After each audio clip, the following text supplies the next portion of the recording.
representación y en defensa de los señores Romeva y Junqueras.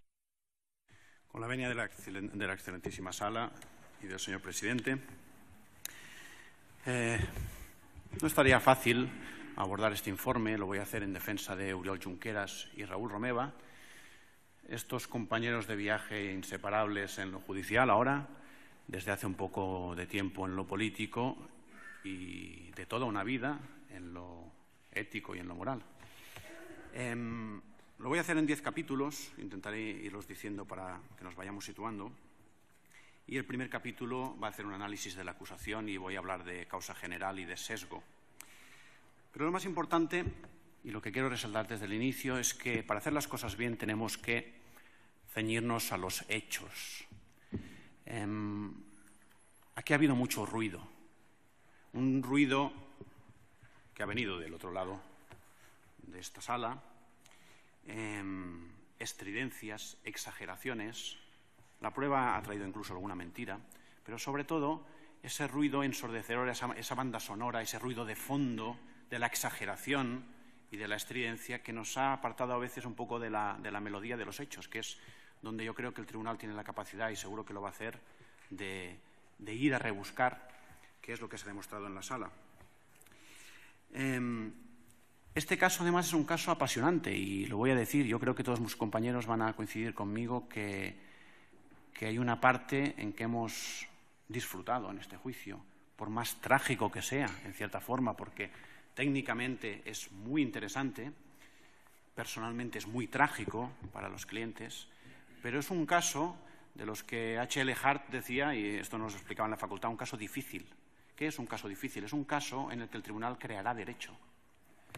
No es un caso en el que podamos ir a recoger precedentes, fórmulas de las que hayamos visto. Fíjense los precedentes que a veces se recogen en los alegatos de las acusaciones, años 80, alguno del año 90. Es un caso difícil. Y es el caso que generará, y no nos engañemos, el Código Penal aplicable a la disidencia política. Eso no es un término peyorativo, es la realidad. Es decir, aquí se va a dar la respuesta a cómo se ejerce la acción política de un proyecto de las características del de los clientes.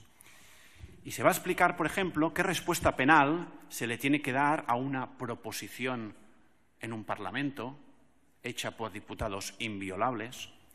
Se va a decir qué respuesta penal le vamos a dar a un tuit que se dice que tuvo el influjo de generar una insurrección popular. Le vamos a decir qué respuesta penal tiene una entrevista a un periódico en la que una persona hace con mayor o menor fortuna una determinada invocación. Y también vamos a explicar qué respuesta penal se le da a un estudio teórico sobre cómo quiere ser una sociedad cuando sea mayor, es decir, qué queremos ser en el futuro, si queremos ser independientes, sea documentadamente, sea en palabra o sea en intención, ¿no? Pero bueno, es un caso también que ofrece a la sala un reto, es el reto de decir cuál es el alcance de los derechos fundamentales, esos derechos fundamentales que en los informes de acusación no se mencionaron, más allá de alguna cosa tangencial, porque desaparecieron de sus alegatos, y qué alcance tiene la respuesta penal. El tribunal tiene que resolver esa ecuación, porque en esa ecuación, bajo ese resultado, se somete todo el mundo, porque la jurisdicción del tribunal afecta a todos los ciudadanos. Bueno, vamos a analizar la acusación. No será tan clara la acusación o la tesis de acusación si es antitética entre la Fiscalía y la Abogacía del Estado en un tema esencial. Nos decía la Fiscalía que ni por asomo es sedición y la Abogacía del Estado nos decía ni que por asomo es rebelión. Antes de que empezaran a hablar las defensas, hay un desacuerdo monumental sobre las bases de la acusación. Bueno, pues entonces no estará tan claro, y como no lo está, vamos a discutirlo. Vamos a hablar de la Fiscalía. Miren, esa articulación del informe en cuarteto pues es muy vistosa, pero sinceramente causó mucha confusión, algunos encontronazos, repeticiones, y desde un punto de vista de la defensa no nos parece muy clara. Se transitaba desde leyes que se mencionaron del siglo XIII hasta delitos del futuro, este delito de rebelión impropia o rebelión distinta que se acuñaba el otro día por la acusación. En general, un escaso o nulo descenso a la prueba. Recuerden ustedes, si se acuerdan del informe de la Fiscalía, nos costaba encontrar referencia a la prueba. Referencias, eso sí hubo, a un batiburrillo de categorías dogmáticas, algunas las trataremos. Pero, por ejemplo, se difuminan ya tesis esenciales que se han mantenido durante todo el juicio. Por ejemplo, el papel de los Mossos. Yo es que ese papel lo tenemos que implícitamente inferir de algunas cosas que se decía, pero esto ha desaparecido. Y aparte, el tratamiento final de los Mossos, en ese tratamiento esquizoide, en el que son la prueba de cargo principal, pero al mismo tiempo el motor de la rebelión. Y después, dos grandes omisiones. Una omisión a derechos fundamentales y la omisión más flagrante a la última ratio, que la última ratio es lo más bonito del derecho penal. Es eso que cuando te viene el cliente y te dice, mire, es que tengo un problema muy grande, le dices, mire, su problema es muy importante para usted, pero no es muy importante para la sociedad y para el Estado, porque el derecho penal se ocupa del último resorte para la instauración de la civilización. La abogacía del Estado tiene un papel muy peligroso, porque, bueno, de entrada es muy honesto, y lo tenemos que reconocer, cuando es capaz de enfrentarse a la Fiscalía para defender su tesis, pero se mete en un berenjenal monumental, porque es el que defiende el Código Penal de la disidencia política, porque afronta directamente un problema que es el de la respuesta a la movilización y a la manifestación ciudadana. Es decir, la abogacía del Estado hace bandera en su actuación de la respuesta penal a la gente, y a eso se dedica. Y se decanta por la represión penal, ese es el problema. Y finalmente, Vox, no mucho que decir, más allá de que con su intervención pues, justifica este marco ultra, que digo yo, que parece situar a las otras acusaciones en una posición muy cómoda, pero que no influirá, entendemos, en el tribunal. Vamos a hablar de causa general también. Tengo la responsabilidad de defender algunos temas que esta parte ha impulsado con cierta iniciativa. Esta causa se inicia como una causa general y prospectiva, de una nulidad radical por vulneración de los derechos a la tutela judicial, al derecho a la defensa, al proceso con todas las garantías. Y miren, por más que lo diga Vox, no tiene la patente de la investigación, porque esta investigación se inicia mucho antes que Vox. Se inicia en el año 2015, con una circular de la Fiscalía de la Audiencia Nacional que dice, y fíjense si no es una causa prospectiva, dice que dentro de unos días puede que se apruebe en un Parlamento una resolución. Y en prevención manda una orden a todas las fuerzas y cuerpos de seguridad del Estado para que estén atentos para investigar delitos. Ese es el origen de esta causa.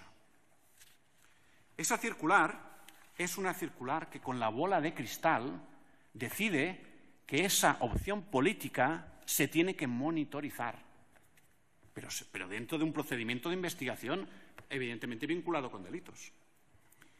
Y rápidamente a la Fiscalía le contesta el avezado señor Baena, del que hablaremos en algunas ocasiones, el teniente coronel, con dos atestados de marzo de 2016, mucho antes que cualquier investigación judicializada, que da lugar a un decreto de incoación de diligencias de investigación de Fiscalía que determina una competencia novedosa de la Audiencia Nacional y que se dirige a investigar a miembros del Gobierno que son aforados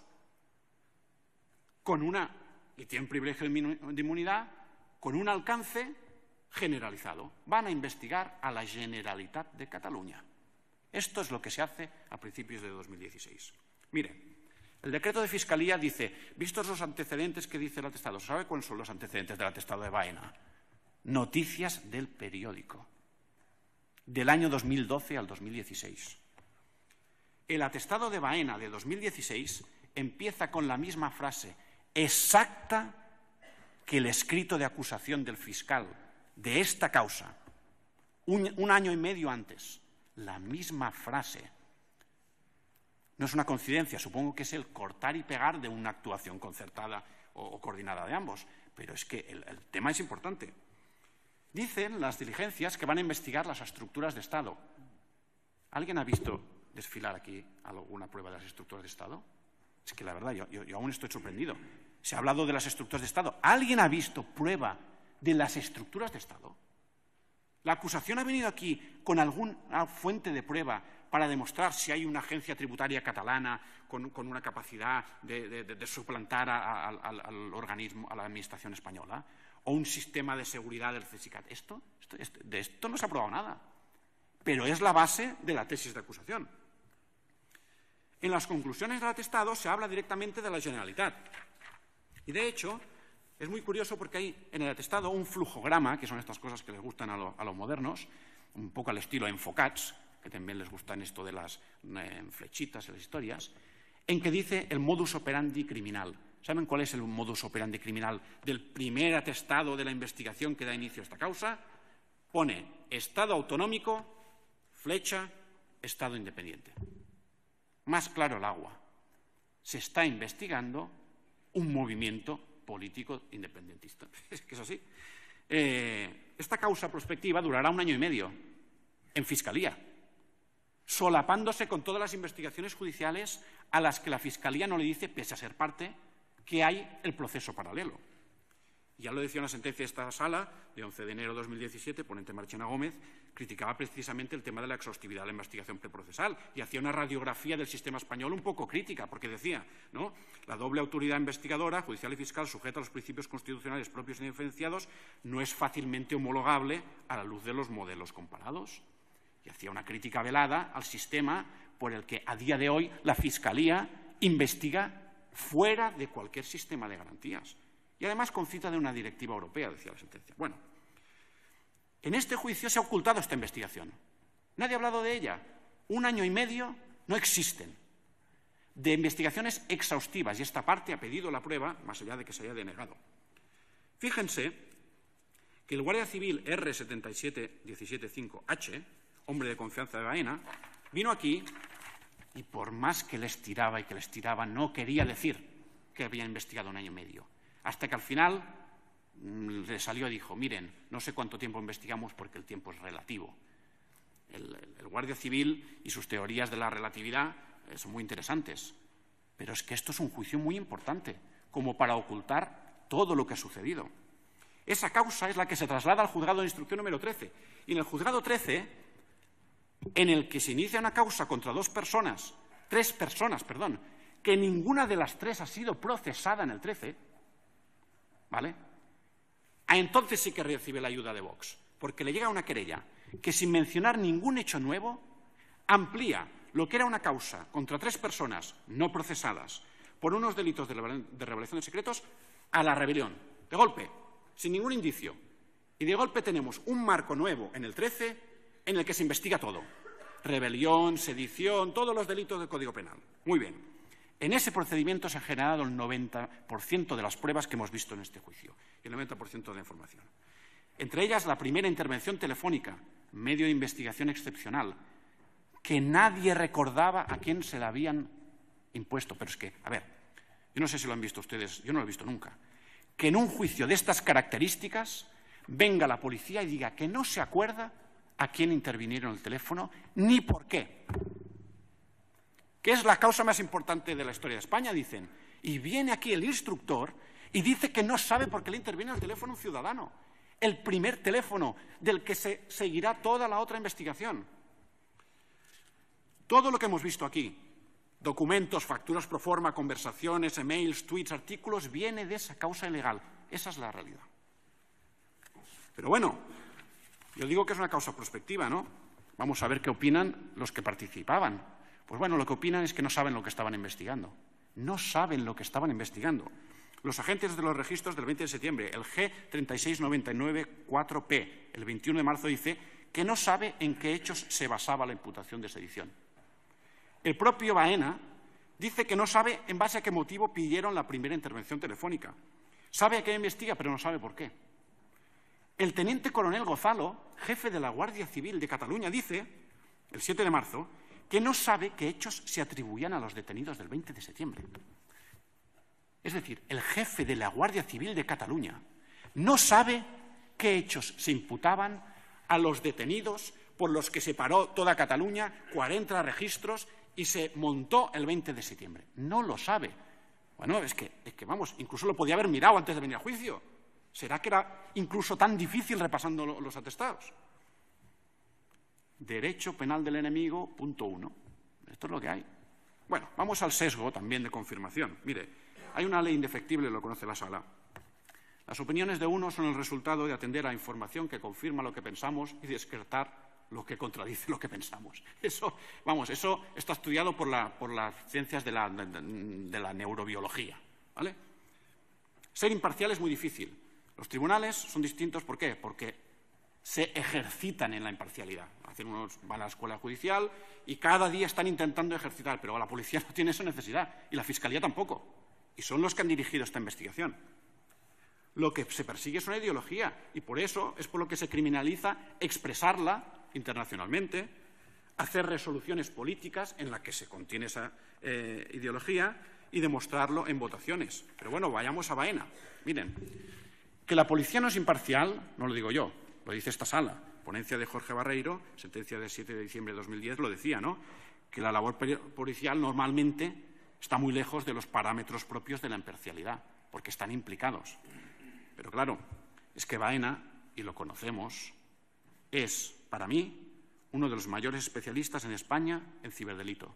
Le sigo, le reconozco y le aplaudo en todas sus conferencias. Pero claro, le dieron una cosa un poco complicada, que era una investigación política. Y eso no sale bien. Es que eso nunca sale bien. ¿Vale? Le atribuyeron una responsabilidad que no le tocaba. ¿Vale? Entonces, ¿qué hace Baena? Se encarga de eso con su doble personalidad, porque más allá de la prueba, Baena es tácito en Twitter, una persona significada políticamente, y lo es, más allá de las pruebas, porque lo sabe todo el mundo, porque se mandaba sus tweets con los periodistas de tribunales, y tampoco hace falta traer aquí a los periodistas, pero es que lo sabe todo el mundo, que tácito es Baena. Bueno, pues ¿qué hacía Baena? Miren, sus palabras, dice, que investigaba gente que hacía cosas que tangencialmente podían afectar a aforados, son sus palabras, buscando una nueva categoría de indicios que me encantó, los indicios no criminales, lo dijo aquí. Yo no quiero cargar contra Baena, yo quiero contextualizar su verdad, porque no es la verdad. Él lo que hace es seguir en la estela de la Fiscalía esa que hizo esa querella de más dura será la caída, que yo creo que algún día también no pasaría nada que alguien se disculpara por ello, porque la Fiscalía es un agente neutral en este. Pero bueno, les gustó empezar una investigación así, hablando de la caída, ¿no? Todo es exageración, todo es ruido, y ese ruido lo comparten y se manifiesta en el vocabulario. Lo he apuntado durante todo el juicio. Estaban atrincherados, las barricadas, los escudos humanos, dieron el pistoletazo de salida, tenían un arsenal, miradas de odio, asedio, devastación. O bien no saben lo que es la devastación, o lo saben muy bien, porque la devastación, según el diccionario, es arruinar o destruir por completo un territorio sin que quede nada en pie. Eso es devastar. Claro, tenemos 2 coches rotos y ellos hablan del apocalipsis. Cuando tenemos un terrado, etimológicamente de tierra, ellos hablan de un tejado, etimológicamente de teja, porque no les gusta la realidad, les gusta el ruido. Y cuando un mozo llama por teléfono, no llama por teléfono, utiliza la clave 51. Ese es el discurso de la acusación. Sesgo y exageración, y eso les quita credibilidad. Voy a ir por el capítulo 2, cuestiones de prueba. Trataré algunos temas clave de la prueba importada, injerencias, fiabilidad y ausencia. Había una cuestión prejudicial planteada por esta parte, yo creo interesante. Pero bueno, en general, la prueba del procedimiento es una prueba que se ha obtenido mediante procesos de adquisición desconocidos, no contradicha durante la instrucción, no ha sido discutida y se incorpora de forma selectiva.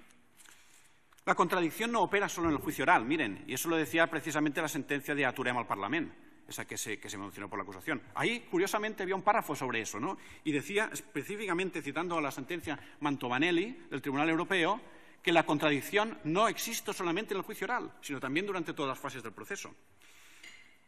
Y los documentos y las fuentes de prueba que se han traído al juicio han sido obtenidos en un procedimiento materialmente secreto para las defensas. Esta es la realidad. Medios de prueba que han sido impugnados tempestivamente por las defensas. Esa también es la verdad, sin generar ningún tipo de reacción del adversario, en este caso, de validación.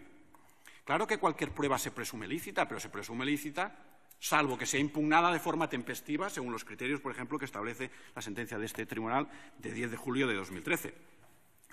Pero hay otro problema con la prueba de los otros procedimientos. ¿Quién ha seleccionado esa prueba? Es que se hace lo que los ingleses dicen el cherry picking, ¿no? Coger las ¿cómo les digo? Las hileras, las cerezas. ¿Quién escoge la prueba? Escoge la acusación, con su criterio sesgado o de parte. La igualdad de armas desaparece. ¿Cómo podemos hablar aquí de Joubert y de Salvador cuando la información de ese procedimiento son más de 60 tomos que están en otro sitio a 700 kilómetros de aquí y que no los conocemos? Pero es que además hay otro problema de mucha complejidad, el de la creación de una intoxicación de toda una prueba, que esta parte para ella es muy útil, que es la de los coacusados. Fíjense, no hemos podido interrogar a mucha gente porque los han convertido en coacusados en otros procedimientos. Y yo quería saber qué decían. Incluso los que vienen aquí como coacusados se sitúan entonces en lo que esta sala ha dicho y la doctrina dice, la prueba límite para la presunción de inocencia, que es aún más difícil que la de la propia víctima. Es la del coacusado, la del que se está defendiendo, como por ejemplo Trapero, al otro lado de esta calle, de una petición de 11 años de prisión. No hay prueba, no la conocemos, no está contradicha y la que llega aquí, la poca que llega aquí, se tiene que defender.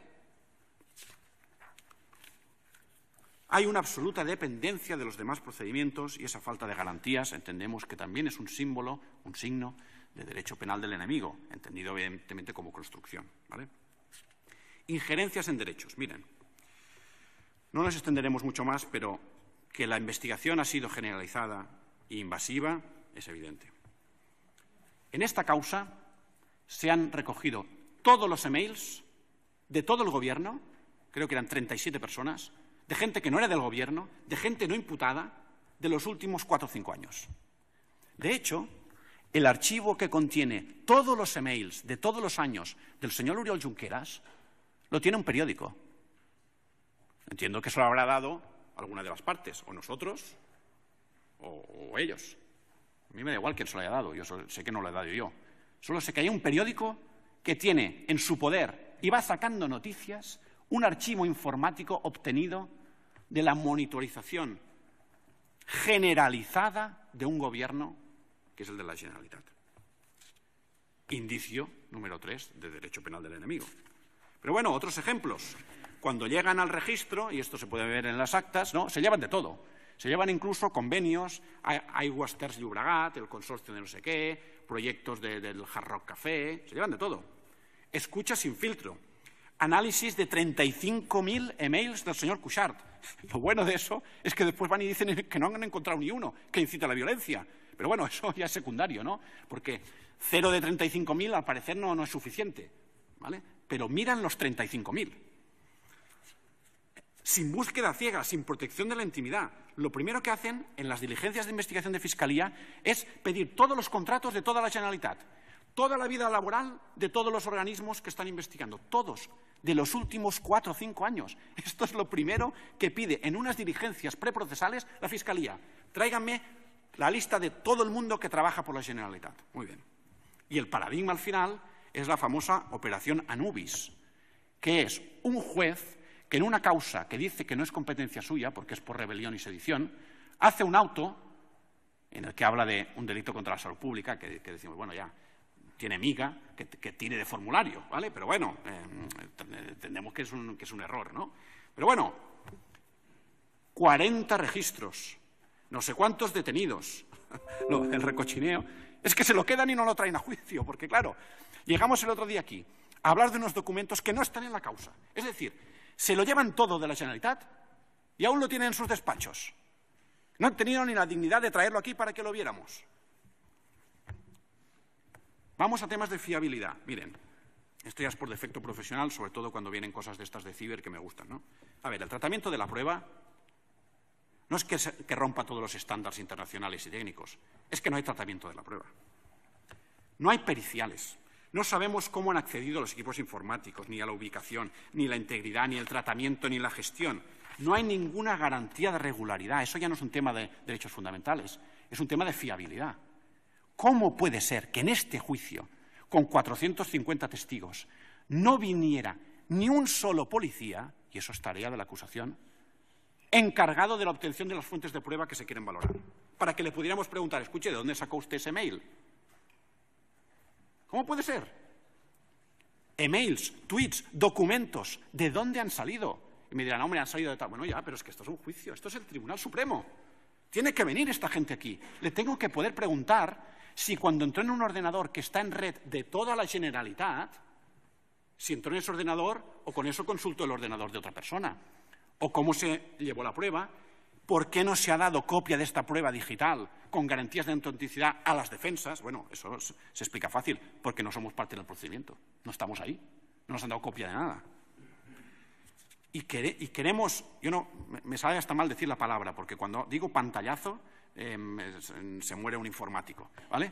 Que en el Tribunal Supremo me venga aquí, en un caso de rebelión, un guardia civil que dice que no sabe utilizar un ordenador, pero que tiene un pantallazo, a mí me perdonarán, pero yo creo que esto no lo podemos generalizar. Bueno, vamos a temas también de vacío probatorio. Mire, hay una parte de la prueba que a la acusación no le ha interesado. No se ha hecho un análisis de impacto en redes. Hay un tuit, ya, pero ese tuit, ¿cuánta gente lo vio?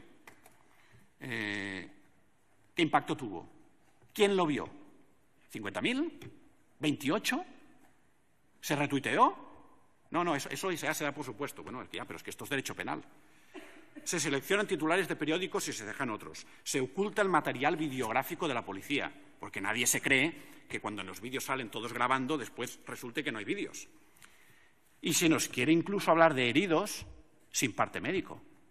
Pues que miren, pasan dos cosas. O bien los agentes venían aquí y decían que no fueron al médico, bueno, pues entonces la sala, pues vale, pues vamos a valorar su explicación. Pero es que decían que sí que habían ido al médico. Entonces, ¿por qué no está parte? Yo no me puedo creer que la acusación no haya pedido los partes médicos por error. No me lo puedo creer. ¿Será que los partes médicos tampoco beneficiaban tanto a la tesis de la acusación?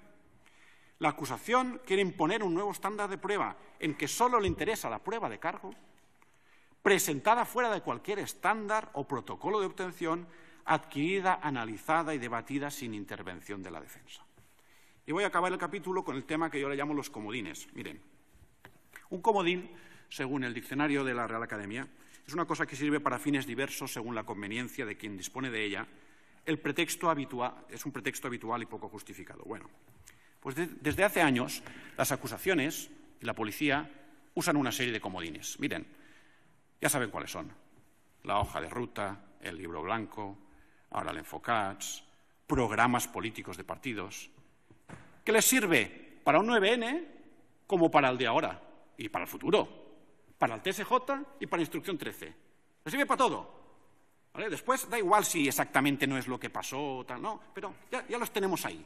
Siempre vamos a petar al libro blanco, ¿vale? El libro de guerrilla, ¿vale? Ese libro que se publicó, hecho por unos académicos que decían cómo querían que fuera el futuro de Cataluña, ¿vale?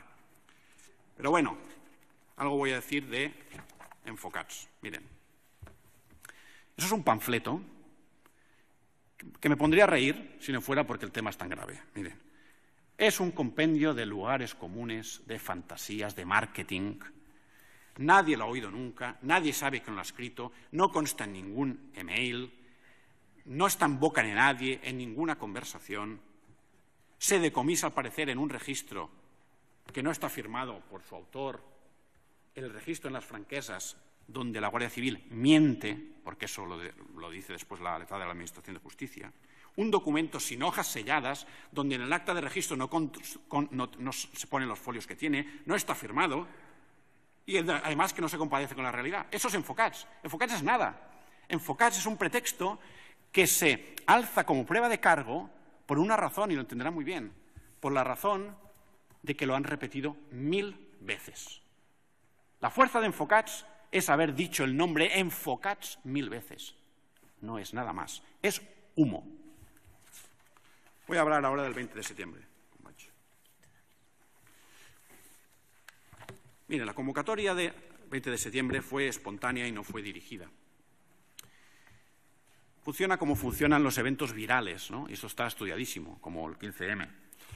¿Qué pasa? Hay una primera noticia que no la dan los convocantes, la da la prensa, y esa noticia genera una masa crítica en redes, porque precisamente la publican en redes, y se expande por la misma prensa que para generar sus famosos clics, que son los que les dan dinero, ¿no? Pues la viralizan. Por eso se reunieron 40.000 personas en el 20 de septiembre. Otra cosa es que unas organizaciones quisieran pues, ayudar y se hicieran cargo de esa situación, porque esa situación es una situación de convocatoria viral, como pasa tantas veces. De hecho, los tuits de Òmnium, si se miran, son tuits de llamada a la calma, no son especialmente de una convocatoria. La convocatoria se produce por un fenómeno viral. Ese día hubo muchas protestas. Hubo protestas en Madrid, hubo un registro en Lleida que duró 11 horas y no pasó nada, hubo 39 registros más. Eso es el contexto, eso no es un contexto muy complejo. El día anterior, en Unipost, fíjense una cosa, cuando se habló de miradas de odio, de la ratonera, de lo nunca visto, en Unipost hay 0 heridos y 0 daños. Quitemos el ruido y vayamos a los hechos. ¿Qué es el 20 de septiembre? Es una protesta, una manifestación ciudadana, con mucha afluencia, evidentemente. La gente expresaba indignación, supongo, porque no sabían por qué se estaba deteniendo a cargos de la Generalitat. Pero bueno, tampoco es tan extraño. El jefe de la Guardia Civil de Cataluña, el señor Gonzalo, tampoco lo sabía. Pues bueno, pues esto es lo que pasaba.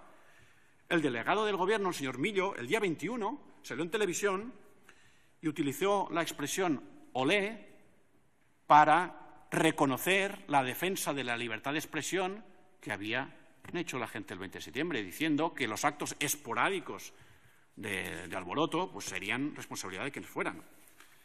¿Cuál era el ambiente? Y esta es la realidad y lo vemos en los vídeos. Ahí se estaba tocando música, tocaban música ska, que es una música festiva por naturaleza, es un acorde así sincopado de guitarra que se hace normalmente para arriba. Había castells, ¿vale? Como el 8 de noviembre, que había batucadas. Los de la CUP se pusieron a bailar delante de su sede. Eso es lo que hemos visto en los vídeos.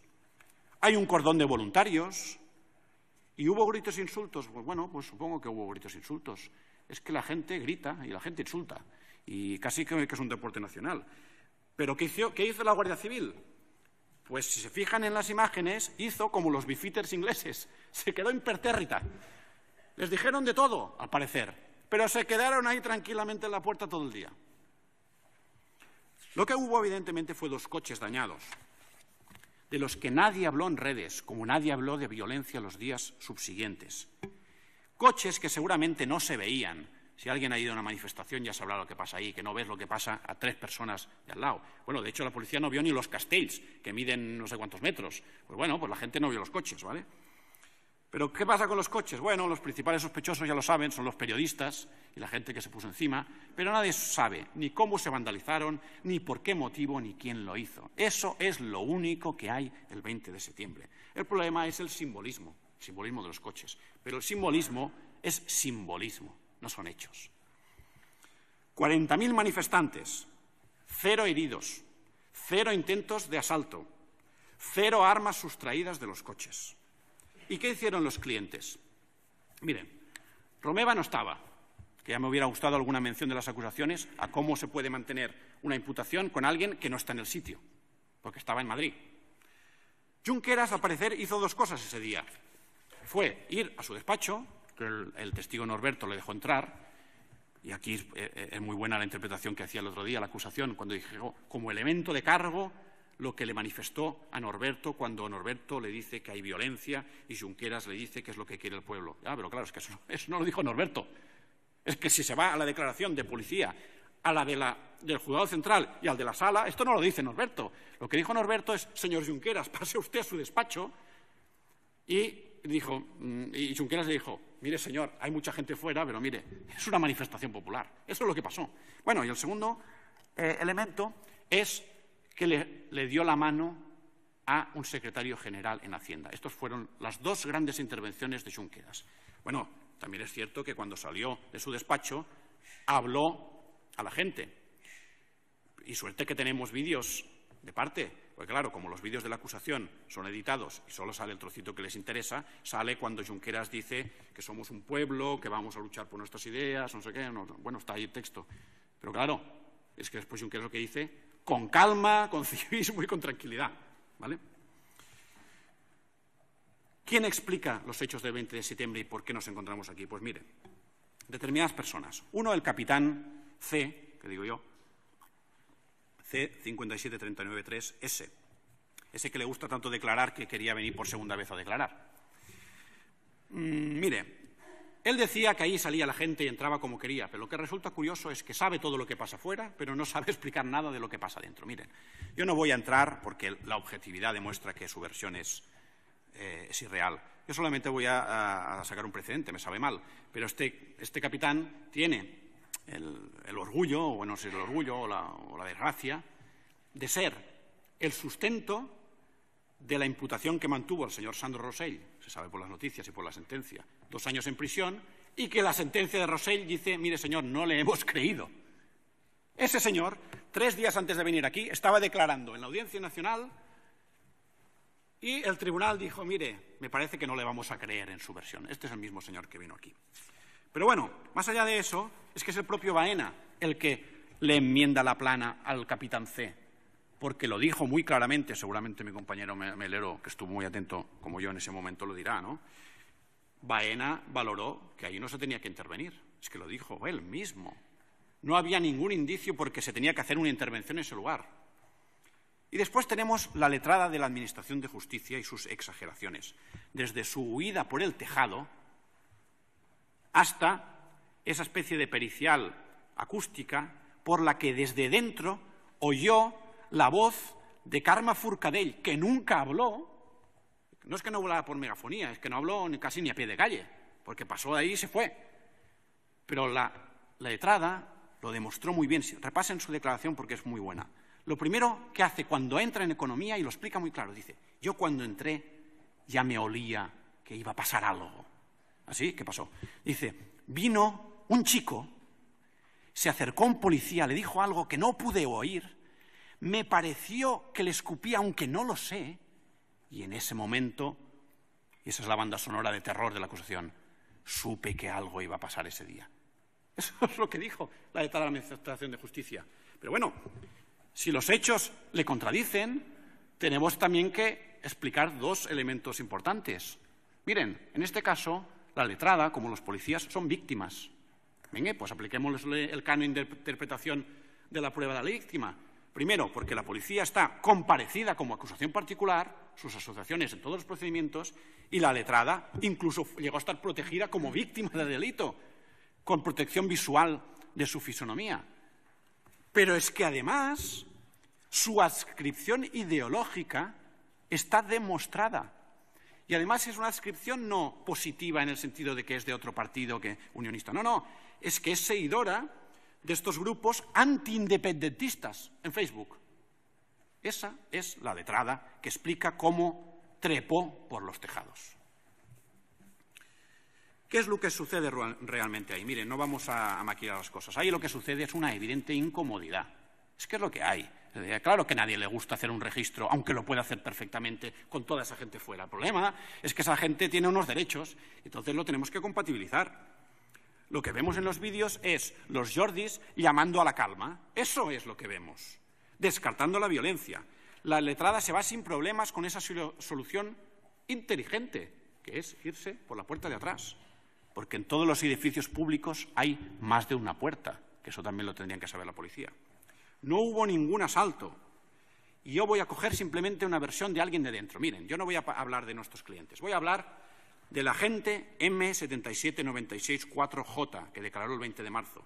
Yo le llamo el agente menudo, pero valiente. Era un chico así, menudito, que por más que el fiscal le iba preguntando, pero se notaba la tensión y estirando en esos interrogatorios que ya recordará la sala, no soltaba prenda, decía, hombre, es que no sé, iba diciendo el pobrecito, quería contentar a la acusación, pero es que no le salía a decir que tuvo miedo. Y decía, bueno, está un poco nervioso, pero bueno. que no salió durante todo el día porque no tenía necesidad de salir, les trajeron unos bocadillos, había gritos y cánticos, y le ves hablando a ese señor, que no es el jefe de orden público, que es un guardia civil, o no sé, era agente o tal, y ese te explica lo que se vivió, incomodidad. Y después, las cámaras, miren. Si vamos a la objetividad, porque la gente ya saben que miente, vamos, más que nada. Pero vayamos a los hechos, vayamos a las cámaras. Ahí no se ve a los policías ni nerviosos, ni con ademanes de hacer técnicas de protección, ni de parapetarse, ni de retirarse, ni cambian un ápice lo que es una diligencia normal. Hablan con la gente, salen, entran los bocadillos, se los comen, llaman. Eso es lo que pasó el 20 de septiembre. El registro se pudo hacer perfectamente. Vamos, si se pudo hacer, que incluso tuvieron tiempo de registrar hasta despachos que no estaban cubiertos por el auto. Ya lo explicará seguramente mi compañera Marina, que en eso domina mucho, ¿no? Pero incluso un agente, el H77877T, dijo, es que claro, es que el auto no estaba muy claro. Entonces iban por ahí, cogían de la fotocopiadora, de la papelera. Y vamos a hablar de los detenidos. Miren, ¿saben por qué no fueron los detenidos? Porque los detenidos no querían ir. Renunciaron a su derecho.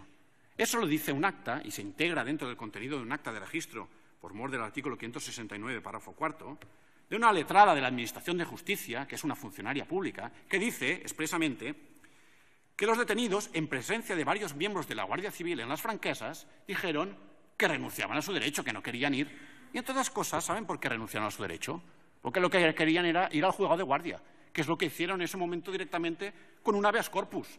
No es por nada del otro mundo, es porque se planteó un habeas corpus y querían ponerse a disposición del juez. Otra cosa es que cuando llegaron al juzgado de guardia, el juez de guardia era el mismo juez de instrucción 13, que entonces ya se armó la de Cristo, porque lo tuvimos que recusar y toda la historia. Pero bueno, sea como sea, ese es el momento. Y el momento en que se hizo la renuncia al derecho a ir a economía cuadra, porque el mozo de mediación lo explica muy bien en 1903, dice, hacia el mediodía, hacia las 2, ya se dejó de hablar de que vinieran los detenidos.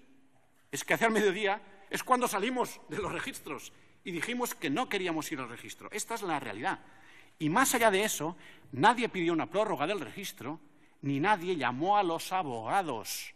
¿O es que los abogados no tenemos derecho a estar también en el registro? Porque esto ya es una concepción muy atávica de derecho de defensa, el formalismo de que tenemos que... No. Si no podían ir los detenidos, como dicen, ¿por qué no los llamaban a nosotros? ¿Qué hubiéramos ido? Nadie nos llamó porque ahí no se quería que fueran los detenidos.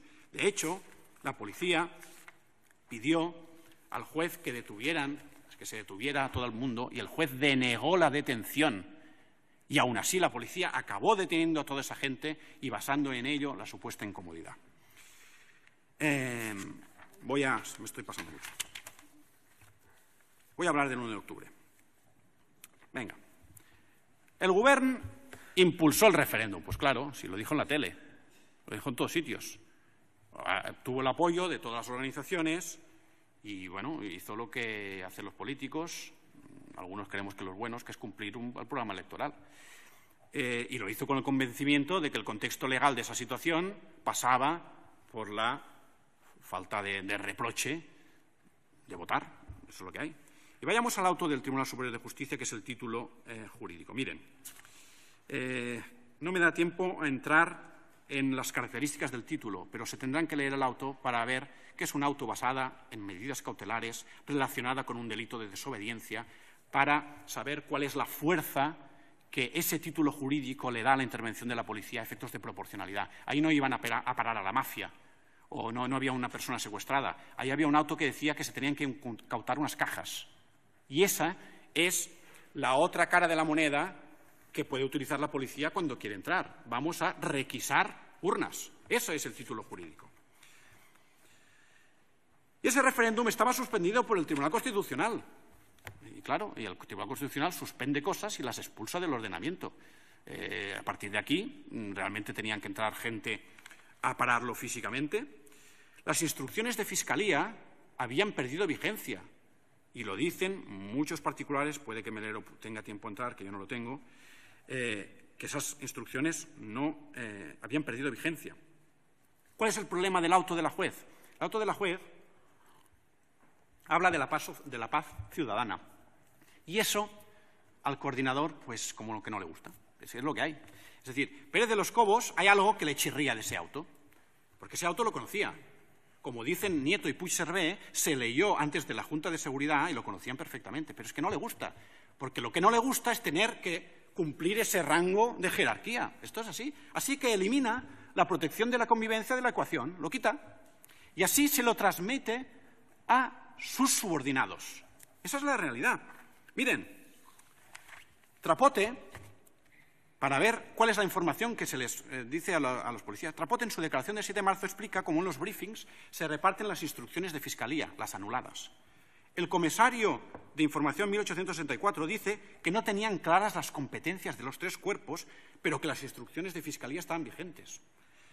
Y el propio Pérez de los Cobos reconoce, y lo dice aquí mismo, que la convivencia no está por encima del cumplimiento de la orden. Pero es que es lo contrario de lo que dice el auto. Pérez de los Cobos incumple el auto y incumple la instrucción. Y por eso no era previsible su actuación. Voy a hablar algo de estimación de riesgos. Miren, Raúl Romeva no participó en ninguna de las reuniones a las que hacía referencia la Fiscalía. Y Oriol Junqueras, de las 3 que refirió el fiscal, participó en una, aunque se nos diga ahora que son 3. Fue en una, la del 28 por la tarde. Miren, en esa reunión, allí nadie habló de violencia generalizada. Esto lo dicen los Mossos. No se les entregó ningún documento a nadie, lo dice el comisario Quevedo. Miren si debería ser importante la intervención del señor Junqueras, que Ferran López dice que Junqueras no habló. Y el comisario Quevedo dice que le parece que Oriol Junqueras dijo que se dejaría a la policía trabajar. Eso es la reunión. Pero bueno, que el documento de riesgos, voy a afrontarlo un poco. Miren, eso no es un documento de riesgos. Ya saben que ahora con el derecho penal, como se ha puesto de moda lo de la compliance, nos hemos hecho todos ahora analistas de riesgos, ¿no? Los penalistas. Bueno, eso no es un informe de riesgos. Ni lo pone en el título, ni tiene en cuenta información relevante, como el censo universal, ni hace referencia a criticidad o impacto del riesgo, ni hace referencia a eventos de probabilidad, ni media, ni baja, ni alta. Hace referencia a reacciones de grupúsculos que se tienen incluso que explicar porque no se conocen. Pero bueno, vayamos a tema de análisis de riesgos, según, si quieren, criterios ISO, ¿no? ¿Cuáles eran los antecedentes en esa situación? Manifestaciones multitudinarias pacíficas. Si quieren, el 9N también como antecedente. ¿Cuáles eran las experiencias de sector o de entorno? Que se había votado en Inglaterra, que se iba a votar en otros sitios y que en Europa, en principio, nadie paraba por la fuerza las votaciones. ¿Había sistemas de autocontrol? Hombre, testados desde hacía años, porque el ADN del movimiento independentista se basaba en las experiencias de la cultura de la no violencia. ¿Había alguna reseña a criticidad o impacto del riesgo? Ninguna. ¿Qué es lo que iba a pasar? ¿Qué es lo que iba a pasar? Tampoco nadie lo dice. ¿Cuál era el coste reputacional y estratégico de esa violencia? Altísimo. Iba a destruir el soberanismo. Por lo tanto, en ese contexto, ahí nadie tiró para adelante pensando que el día 1 de octubre habría lo que pasó. De hecho, en esta misma sala, y estamos hablando de rebelión y nos piden 25 años, el compañero Pina un día, cuando preguntó si había armas el 1 de octubre, se rió hasta el apuntador. Y mi pregunta es, ¿por qué generó risas que cuando nos imputan rebelión alguien pregunte si en el 1 de octubre hubo armas? Porque es absurdo, porque ese escenario de rebelión es absurdo. Pero vayamos al otro lado, vayamos a qué pensó la policía. De la prueba, La policía no preveyó ni estimó ningún riesgo. La vicepresidenta Soraya no tenía información de riesgos. El ministro Zoido no tenía información de riesgos. El secretario de Estado Nieto dice que en el Consejo de Seguridad Nacional nadie habló del caso catalán, ni de riesgos. El teniente coronel Gonzalo dice que iba a haber mucha gente, pero que no era previsible un alto grado de violencia.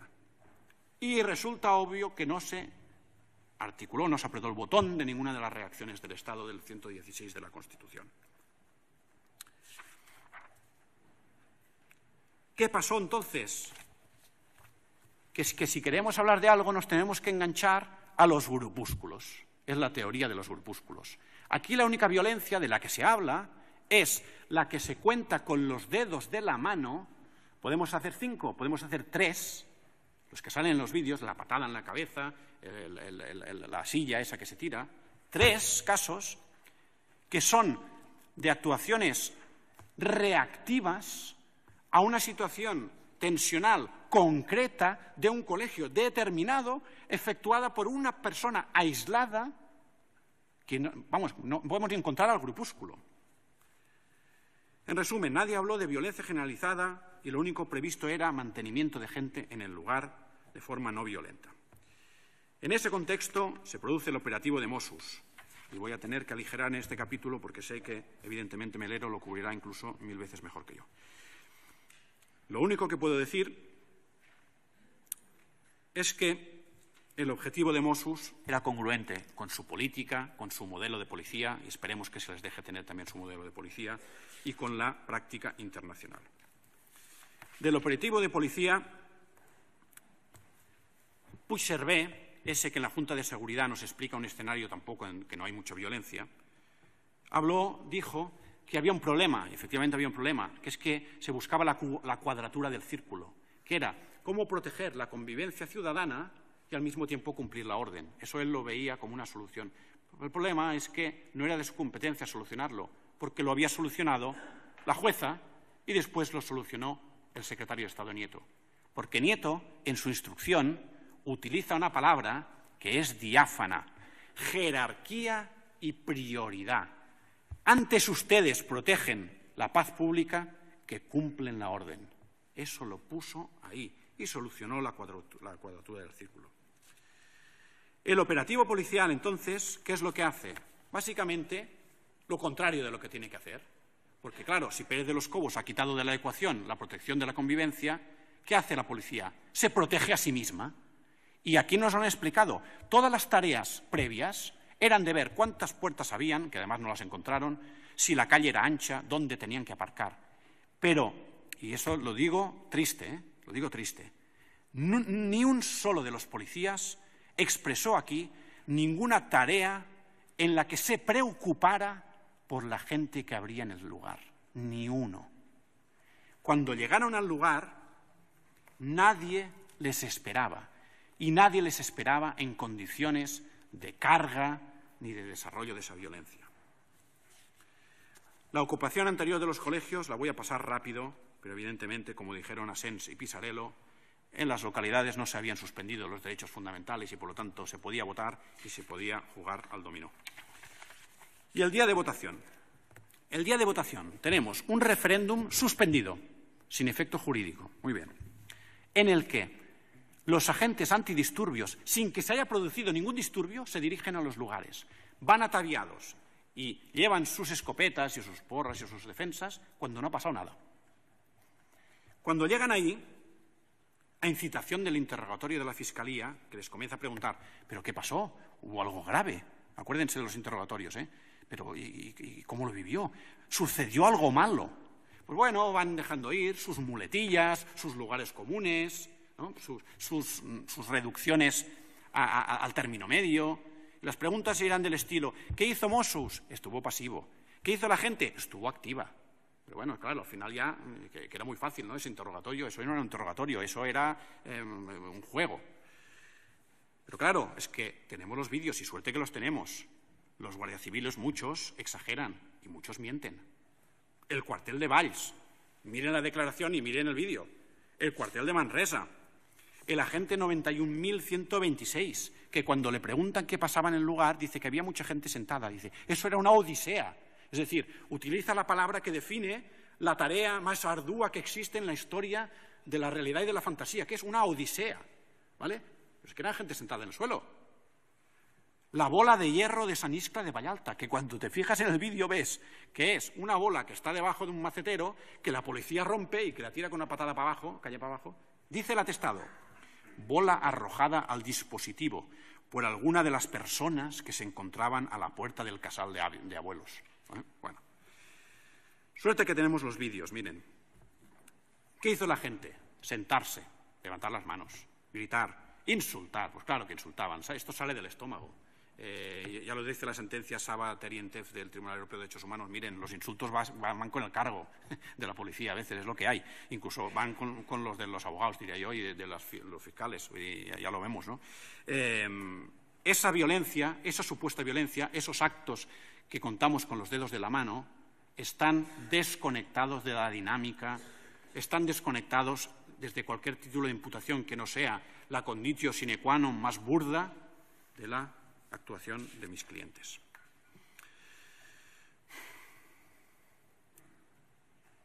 La tesis de la violencia, por lo tanto, al final se construye como una falacia, la de los detalles por agregación, la de pasarse la estadística por ahí, que es coger dos imágenes y montar una categoría.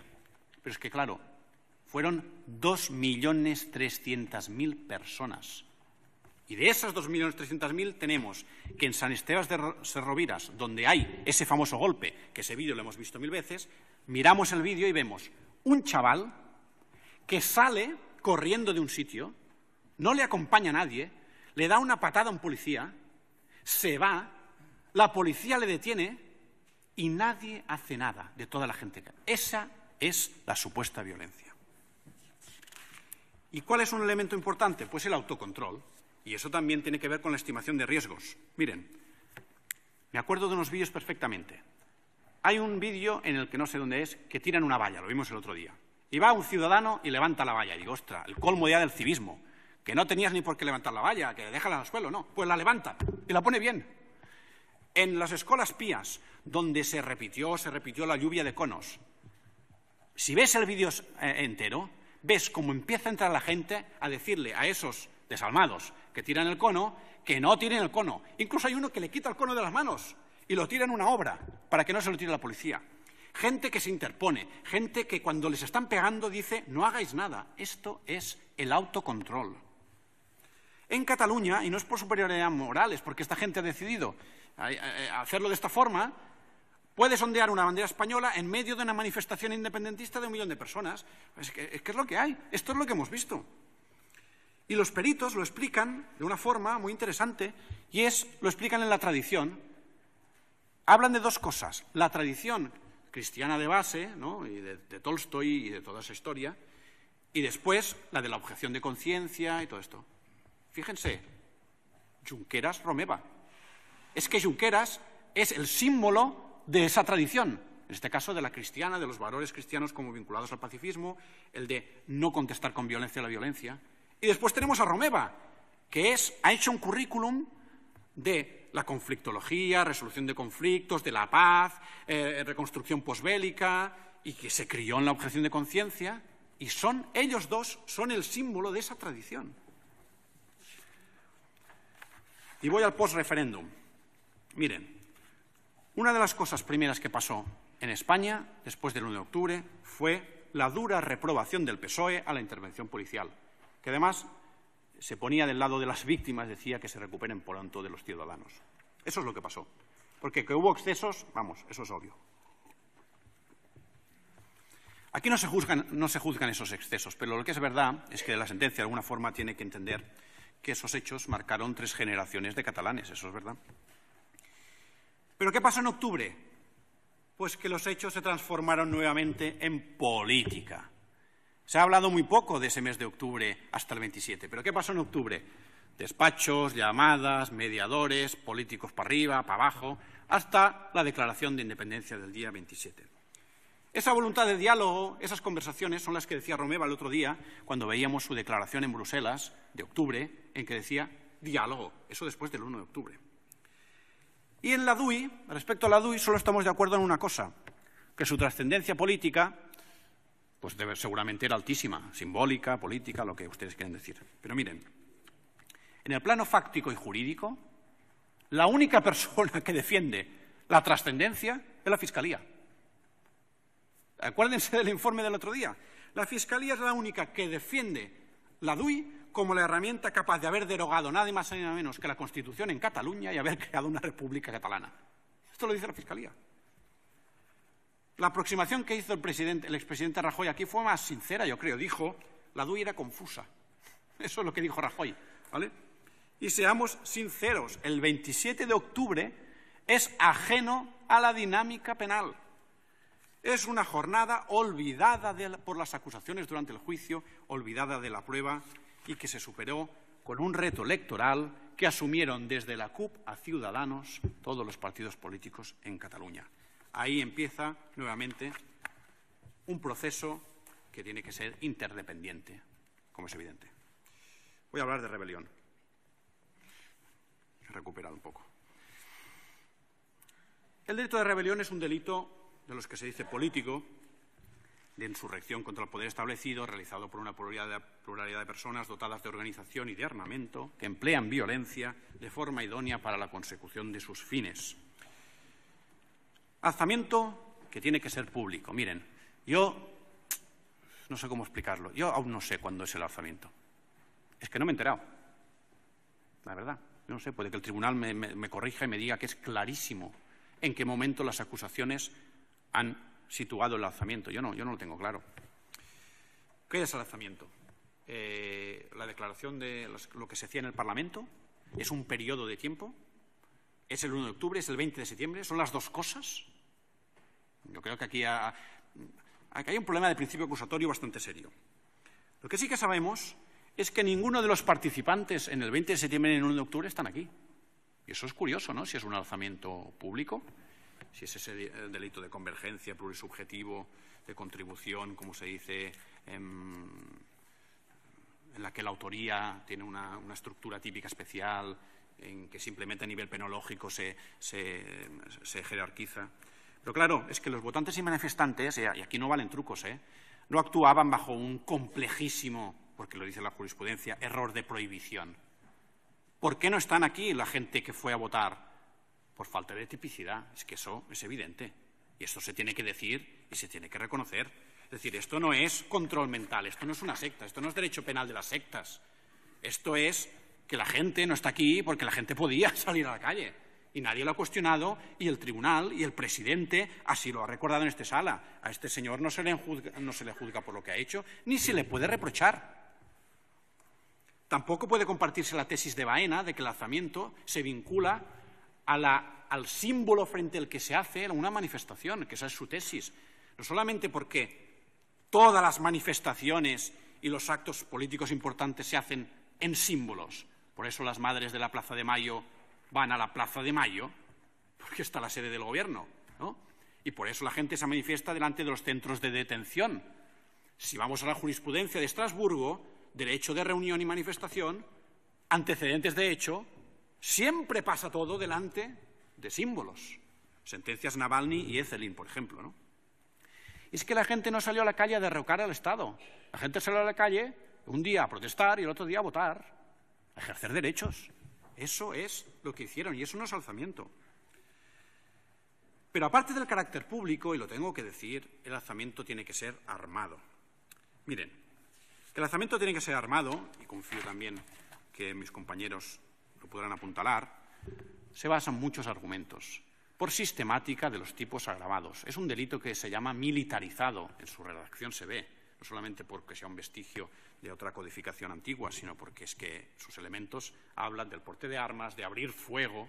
Por tanto, la sistemática de los subtipos agravados nos lleva al tema no del uso, del porte de armas.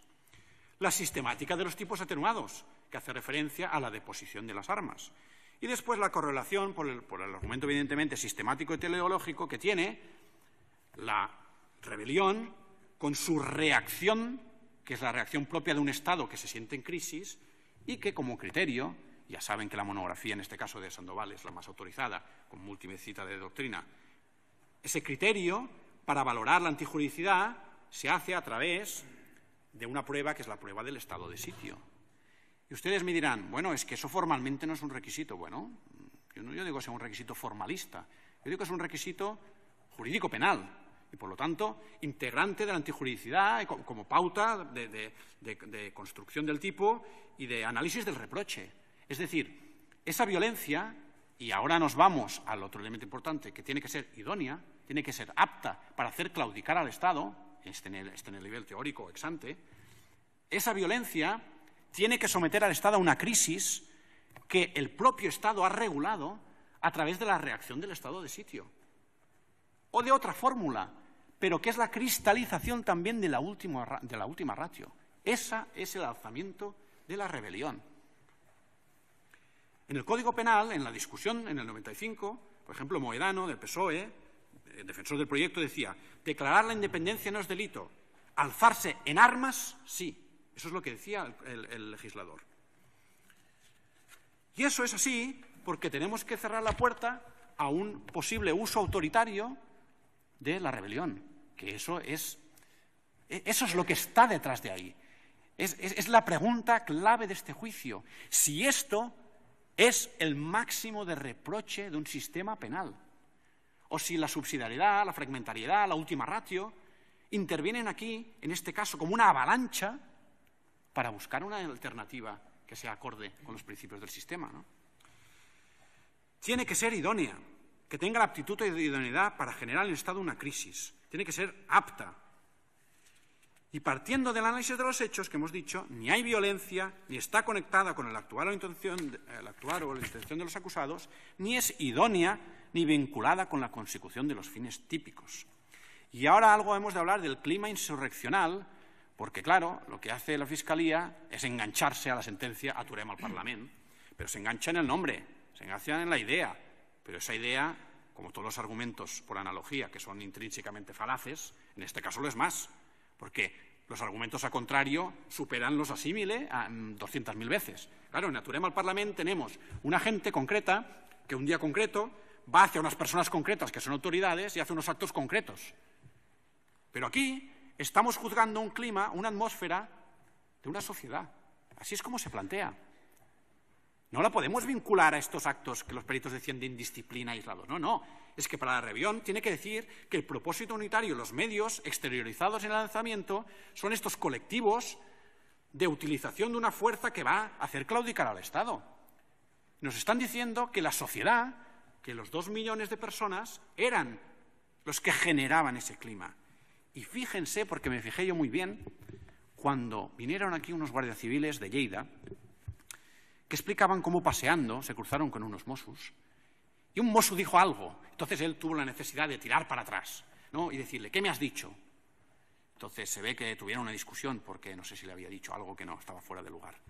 Y la Fiscalía, ¿qué les preguntó? ¿Qué hacían los viandantes? A mí me pareció una pregunta muy dura. Ahí nadie había hablado de viandantes ni de nada. Pero quería saber qué hacía la gente del pueblo cuando veía esa discusión. Una discusión que no acabó en nada, ¿vale? ¿Qué hacía la gente? ¿Qué decía? Y los guardias civiles dijeron muy claramente una cosa horrible, que es que aplaudían. Supongo que querían decir que aplaudían con doble intención. Eso es la prueba que nos presenta la acusación del clima. Desafección e indignación no son violencia. Indignación, la que quieran. Violencia, cero. Pero bueno, el tipo ya saben que es un tipo incongruente. Es incongruente porque la parte objetiva y la subjetiva no concuerdan. Como en los actos de imperfecta ejecución hay un exceso subjetivo sobre la parte objetiva del tipo. En este caso es un tipo de resultado cortado, que es en que se anticipa la consumación, dicen que es de mera actividad, que si es de peligro abstracto, bueno, sea como sea, hay un exceso subjetivo. Ese exceso subjetivo es la finalidad última, tiene que existir y la tenemos que demostrar. Más allá de que no se tenga que consumar, más que con ese avanzamiento propio, evidentemente, de sistemas penales, de los que a veces nos tenemos que proteger, porque al final las barreras de protección penal se están avanzando mucho. Pero bueno, si la consumación está con la ejecución del lanzamiento y no tenemos que esperar a la consecución de ese fin último, sí que tenemos que demostrar que el lanzamiento se hace con esa finalidad unitaria en el movimiento. Y eso tampoco existe. Porque la gente, cuando va el 20 de septiembre, cuando va el 20 de octubre o el 1 de octubre, no va a declarar o a conseguir la independencia ni a tomar posiciones, va a protestar y a votar. Fíjense, 300.000 fueron el 1 de octubre a votar que no. Y algunos deberían ir a votar en blanco o en lo que sea. Los actos de protesta, los actos de votación, de manifestación, se agotan en sí mismos. Esa es la realidad del análisis de esa conexión. Y los actos de indisciplina, los que contamos con los dedos de la mano, son actos desconectados en los que la finalidad del autor le será atribuible por todos los principios del derecho penal de culpabilidad, de personalidad de las penas, porque él es el responsable de haberse salido con esa patada o de haber lanzado el esputo que fuera en ese momento. Ese es su problema, pero esa no es una finalidad compartida. Si no hay alzamiento, ni violencia, ni armas, poco más tendríamos que decir del dolo. Pero bueno, el dolo es conocimiento de los elementos del tipo y de la antijuridicidad, y el autor debe haber hecho algo naturalístico, de forma querida. Ya sabemos las teorías, esta sala ha adoptado, yo creo que la posición mayoritaria, la mixta, desde las teorías del consentimiento, de la probabilidad, desde la colza con una tendencia más hacia la probabilidad, pero bueno, algo tiene que haber esa imputación, y esa imputación presupone que el autor tiene que situarse en una posición en la que de alguna forma u otra, sea con la administración de ese conocimiento que tiene sobre la probabilidad alta del suceso, lo consienta, lo acepte o siga, ¿no? Pero claro, tiene que haber una aceptación de ese escenario, ¿no? Pero claro, es que esa revolución televisada no tiene ningún sentido. El proyecto impulsado, el que abarca el dolo, el que se quiere y el que se visualiza en el futuro, es un proyecto festivo. Es un proyecto que se presenta en un teatro, que se debate en las tertulias. Ese es el proyecto y esa es la intención, es la finalidad y es el dolo en todo caso. Cualquier acto reprochable lo estamos conectando por equivalencia de las condiciones, pero no por imputación objetiva. Porque el señor de San Esteban Serrubiras, que dio la patada, no está cristalizando en ese momento el riesgo que crean los señores Junqueras y Romeva. Está cristalizando un riesgo que acaba de crear, separándose de los demás y que controla él. Y es que eso lo tenemos que aceptar, porque es que si no vamos a estar empezando a imputar en base a teorías de dolo de una extensión ilimitada o a través de teorías como las que hace la Fiscalía, que son las de no condenar los hechos y toda esta historia. Miren, hablemos de probabilidad. ¿Qué dice la normativa internacional que lo conoce la policía, los políticos de todo el mundo? Miren, las reglas de la Policía Democrática de la OSCE, artículo 65, dice que nunca se actuará con fuerza sobre reuniones y manifestaciones no violentas, aunque sean ilegales. Y el artículo 13 de los Principios de La Habana de Naciones Unidas dice lo mismo. Ese es el escenario. Fíjense aquí, y vayamos a resumirlo. Nos plantean la aceptación de un escenario de violencia contra el Estado por el lanzamiento de las masas en rebelión y nos piden 25 años de prisión. Pero la verdad es que los acusados reniegan de cualquier forma de violencia. No han encontrado ni un solo mensaje en la que la promuevan. Han encontrado centenares de manifestaciones y mensajes que dicen lo contrario, es decir, que promueven la actitud cívica y pacífica. Todo el mundo expresaba que no se daría ningún escenario de violencia. Todos los mensajes de las autoridades judiciales y policiales eran de una jornada de tranquilidad. No existía ningún actor en este movimiento que justificara, ni que tolerara, ni que ejerciera la violencia desde hace años. La población había hecho bandera de la paz en todas las movilizaciones, porque era impensable que el 1 de octubre la policía cargase contra la gente. Esta es la situación.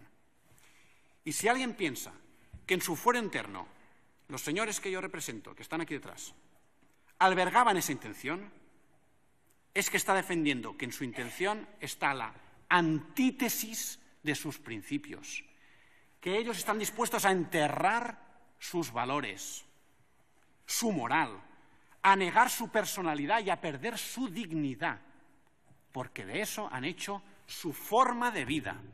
Y esto es lo que hay.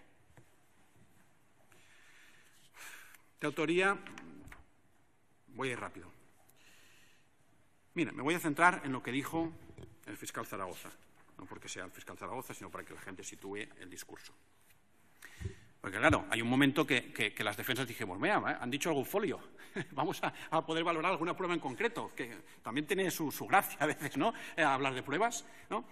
Y cuando habla de la participación, la Fiscalía hace primero un truquito, vamos, también se pueden hacer trucos a veces, que dice, mire, 1, 2, 3, 4, 5, pero claro, los 5 son lo mismo, que son impulsar un referéndum. Dice, sí, porque impulsó el referéndum, lo dijo, habló del recuento de votos, ya, pero es que es 1, no son 5, es 1, ¿vale?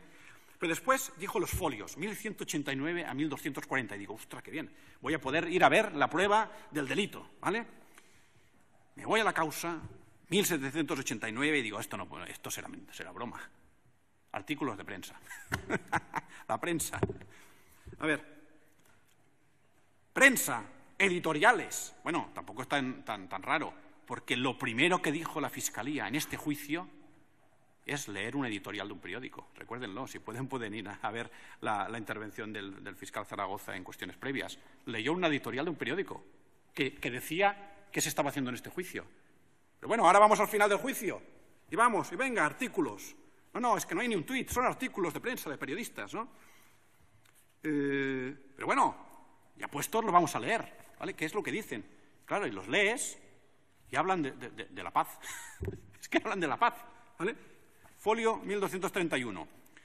Junqueras, todo es Junqueras. Lo único unilateral es la voluntad de votar, porque el proceso es multilateral. Bueno. Folio 1216. No tenemos que caer en provocaciones nunca. Folio 1206. Debe abrirse un diálogo. Y era después ya del referéndum. 1226. Referencias al convencimiento de la despenalización del referéndum, para el juicio de previsibilidad, ¿no? Folio 1225. Explica el respeto que tiene y el cariño que tiene para España y cómo le gustaría que España y Cataluña tuvieran un proyecto común en esta democracia. Estas son las pruebas. No hay ningún influjo que se les pueda atribuir ni a Junqueras ni a Romeva, expreso ni explícito, a favor de la violencia, sino al revés, a favor de la calma, de la no violencia y del civismo. Para acabar con el capítulo 5, algo de la última ratio, porque es muy importante. Bueno, es un término muy etéreo, pero es que es un principio fundamental. Miren, de hecho lo podría decir y les ahorraría todo el speech, pero déjenme que diga 4 o 5 cosas. Miren, votar, declarar la independencia incluso si no es delito. Eso lo dice la doctrina científica. Ser independentista evidentemente no es delito, ¿vale? Por eso importan los fines. Pero claro, nuestro sistema no se puede basar en el terror penal. Si se basara en la prevención general negativa exclusivamente, nos encontraríamos con que estaría minando precisamente las bases morales del sistema penal, ¿vale? Y el principio de intervención mínima es propio del Estado democrático de derecho y es la regla que tiene el tribunal, a entender nuestro, para proteger a la sociedad e interpretar el tipo. No toda antijuridicidad es antijuridicidad penal. Solo cabe una interpretación del alzamiento rebelde, una interpretación que sea restrictiva, como cualquiera penal, que acredite alzamiento público, colectivo, organizado, violento y armado, basada en la idoneidad de la consecución de los fines y que ahuyente el peligro de servir a la represión de un movimiento político. La vara de medir más fácil sería la del estado de sitio, como dice Sandoval. Pero bueno, cuando hablamos de última ratio también tendremos que hablar algo de la despenalización del delito de referéndum ilegal, porque la previsibilidad también, o la falta de previsibilidad también es un símbolo del derecho penal del enemigo. Y me voy a saltar casi todo el capítulo simplemente para decirles que ese vacío se tiene que colmar, ese vacío del legislador se tiene que colmar y tiene que haber una explicación de por qué ese delito desapareció y ahora se aplica por la puerta de atrás. Pero para hablar de última ratio también les voy a conceptualizar una cosa que tienen que valorar. ¿Qué respuesta hubo del Estado? Se anuló la sindicatura electoral, se anuló técnicamente el proceso de votación afectando a la wifi, a las bases de datos, se afectó la logística, las naves, se afectó físicamente el proceso de votación, se decomisaron objetos y, lo más importante, se suspendió el referéndum, se anuló jurídicamente y se suspendió la autonomía de Cataluña.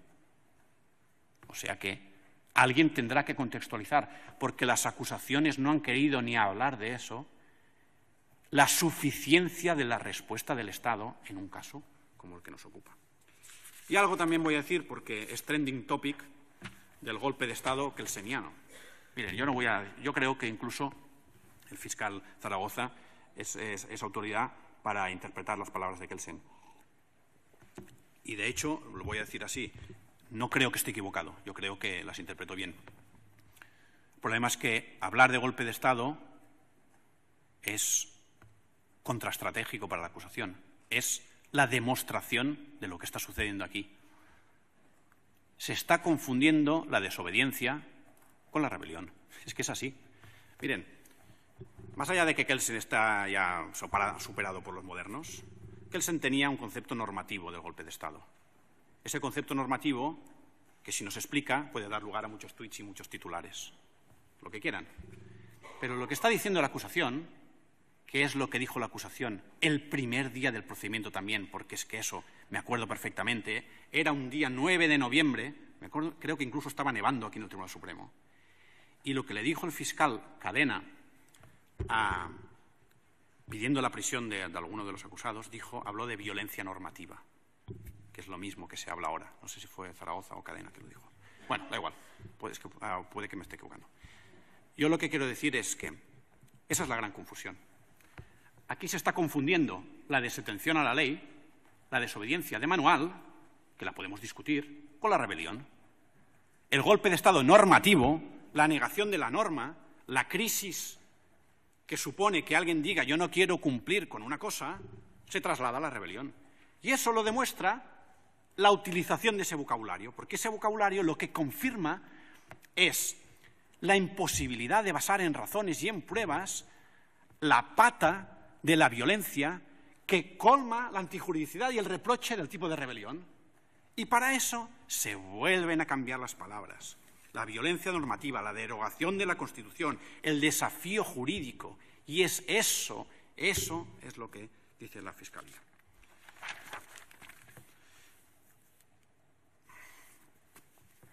De sedición. Voy a hablar también. Miren, voy a ir entonces al lío. De la sedición hay una cosa interesante, que es esto sí que la doctrina, todo el mundo opina lo mismo, el problema de la taxatividad. No he encontrado ningún autor, bueno, hay alguno que no habla de ello, pero no he encontrado ningún autor que diga que el delito de sedición cumple con el principio de taxatividad de la ley penal. Y algunos, de todas las tendencias y todas las ideologías, diciendo, desde que este delito es una reminiscencia de los códigos decimonónicos, otros que se tiene que suprimir, otros que no sirve para nada, otros que dice que lía. Y bueno, es que no queda más remedio que hacer lo que tiene que hacer el Tribunal Supremo del orden penal, que es explicar cómo podemos colmar con un desvalor de 15 años de prisión esa redacción típica, vaga y ambigua, que lo es por naturaleza la ley penal, pero en este caso más. Pero es que este precepto es ilegal en sí, es ilegal en sí. ¿Por qué? Es que no se entiende, no se sabe por dónde va, ni a qué se aplica, ni es previsible y, en definitiva, no es taxativo. Lo dice García Albero y va en la línea de la sentencia Liebig del Tribunal de Estrasburgo. Por tanto, el rigor penológico es la vara de medir de la aplicación del tipo y, además, en consonancia con la existencia de millones de tipos alternativos dentro del mismo capítulo, incluso de infracciones administrativas que prevé la Ley de Seguridad Ciudadana, que cuando las coges te den tanto una multa como 15 años de prisión, con la misma redacción. Y el artículo 49.3 de la Carta de Derechos Fundamentales de la Unión Europea, a diferencia del Convenio de Derechos Humanos, lo dice explícitamente, ¿no?, que para integrar el principio de legalidad se tiene que atender al reproche que define la pena. Por lo tanto, eso es muy importante. No toda ilegalidad es ilegalidad penal, ya lo hemos dicho. Y si la ley no puede aplicarse el caso, 4.1 del Código Penal, yo no soy quien lo tenga que sugerir, ni me gustaría sugerirlo tampoco, pero bueno, también hay otra solución, que es el 4.2 del Código Penal, que es decirle al legislador, señores, aquí hay un problema, ¿vale? Pues no sé, si quieren, pues lo harán, no es una cosa que especialmente me interese, pero es lo que hay.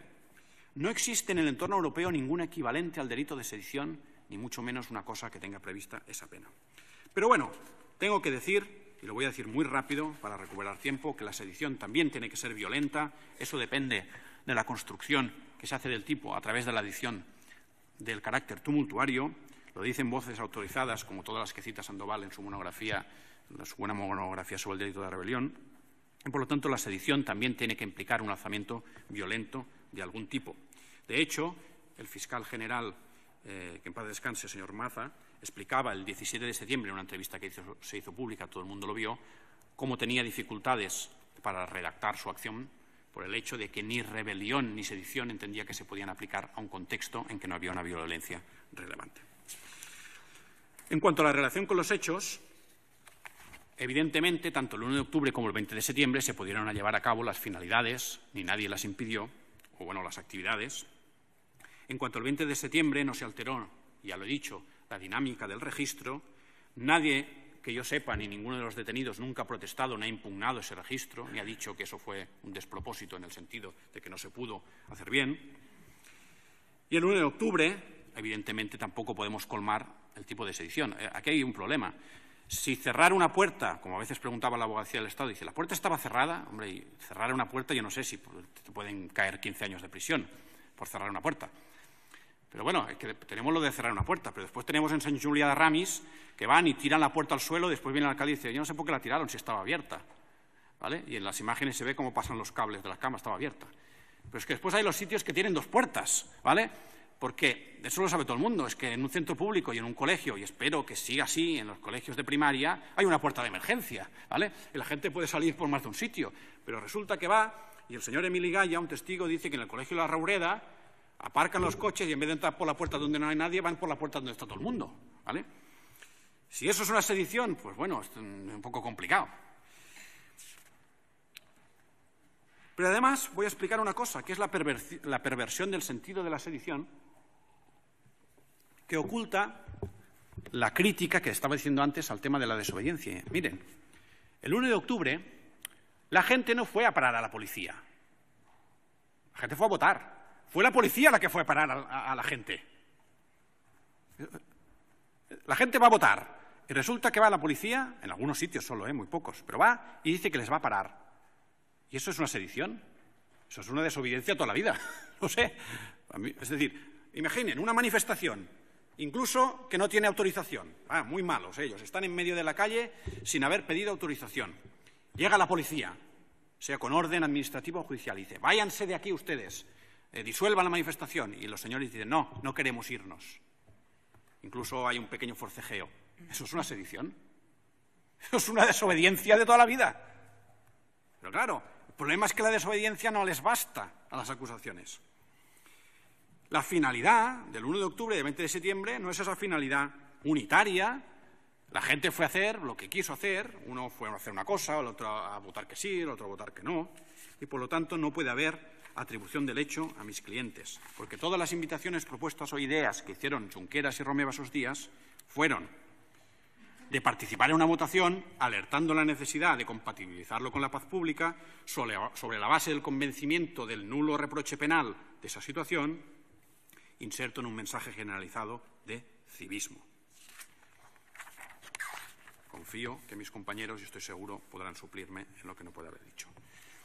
De malversación voy a ir, muy bien, un poco más rápido. Me voy a centrar solamente en algunos hechos de malversación porque nos hemos repartido. Y me voy a dedicar a un gran bloque de temas que tienen más que ver con la libertad de hacer política, con el pluralismo y comunicar la libertad de expresión que no con hechos de detalle o hechos de prueba. Es decir, me voy a centrar en los compromisos de gasto real. Yo no voy a discutir si se gastó o no se gastó. No se gastó, pero voy a explicar por qué no, eso no es malversación. Es el tribunal, por más que digan aquí peritos o que digan testigos, el que va a hacer ese juicio. Yo, cuando la gente empezaba a decir si una cosa era legal o no, yo pensaba, bueno, esperen a que lo vea el tribunal. Es el tribunal que va a decir si se da la ilicitud, si se da el reproche, si se da la transgresión de la confianza en los ciudadanos, el perjuicio del patrimonio público y todos los elementos de tipo a través de la interpretación de la inferencia que van a sacar. Y voy de entrada a hablar del Departamento de Acción Exterior. Miren, el miedo a la internacionalización del debate territorial en el siglo XXI no se puede entender. Una de las cosas que más me saltaba, me hacía más la curiosidad, es cómo al parecer no puede venir gente de fuera a ver el referéndum, pero los de dentro sí que lo pueden ver. ¿Qué es lo que hace? ¿Por qué solamente los extranjeros generan ilicitud en la observación? Y dos, ¿y por qué no podemos explicar un proyecto político fuera? ¿Tenemos que poner la carta de ajuste en la televisión? ¿O qué es lo que tenemos que hacer? Se dice que todo el Departamento de Acción Exterior es ilegal. Se viene a decir esto en el escrito de acusación, aunque después no se concrete en prueba. Pero claro, es que el Tribunal Constitucional dio un espaldarazo, de un respaldo a la estructura del Departamento de Acción Exterior del señor Romeva y, más allá de hacerle cambiar el nombre, que se cambió, estableció muy concretamente las pautas sobre las que la acción exterior se desarrolló y validó las delegaciones internacionales, como las que tienen otras comunidades autónomas, definió que era el Estatuto de Autonomía de Cataluña el que tenía la configuración normativa suficiente para dejar que la acción exterior la decidiera el Gobierno de la Generalitat y, por lo tanto, no hay ninguna ilegalidad ahí. La difusión de ideas se criminaliza solamente cuando se lo explicamos a los colegas o al público de fuera de España. Mientras nos quedemos aquí no pasa nada, pero el problema es decírselo a un francés, ¿vale? O a un portugués. Y también a un americano, porque se dice y se criminaliza un lobby americano de los que se dedican a facilitar encuentros con cámaras de comercio, políticos, con stakeholders, que es lo que se dice ahora que está de moda, para difundir las políticas, ¿no?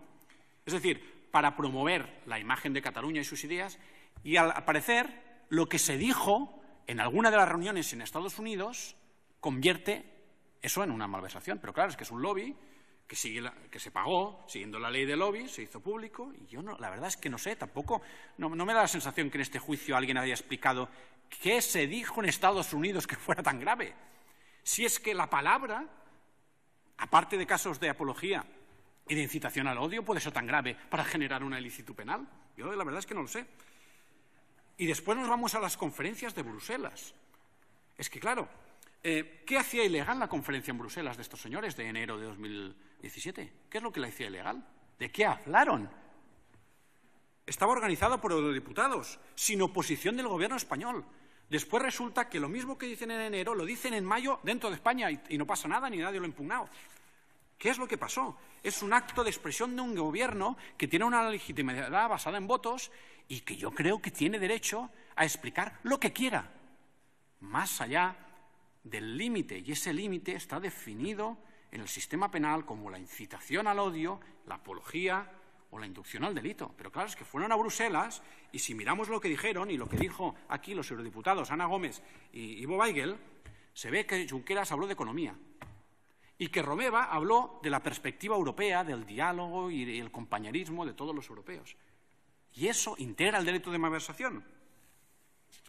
Miren, del registro de catalanes en el exterior no voy a hablar porque creo que mi compañero Pina va a hablar algo, pero simplemente quiero decir una cosa. Miren, he mirado 200 veces el anuncio de registro de catalanes del exterior y ahí no sale el mapa de España. Miren, es que no sale. No hay un mapa de Cataluña que se desgaje de España. Es que eso se lo han inventado. Sale una taza que parece que hay chocolate dentro, chocolate fundido, con una cucharita, una goma, un lápiz, una planta, un bloc de notas, un iPad y un mapa de Cataluña.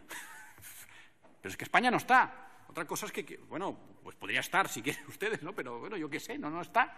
Era el registro de catalanes en el exterior de Cataluña, ¿vale?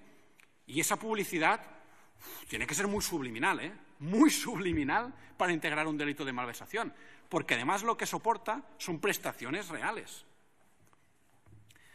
Del Hack Center poco voy a decir, más allá de que es un centro de estudios reconocido que se dedica precisamente a la elaboración de informes y del que esta parte aún está esperando que venga aquí el señor Paul Sinning. Ni tan siquiera tengo constancia de que se haya renunciado como testigo, pero es que no ha venido. ¿Dónde está la prueba? Lo único que tenemos es un contrato parcialmente abonado porque se suspende con un objeto lícito que no hace referencia al referéndum. No viene aquí nadie de los 200 personas que deberían participar en este estudio. Supongo que no lo hizo el señor Paul Sinning solamente. Y aquí no hay prueba, no hay nada. Eso no es malversación. En cuanto al Diplocat,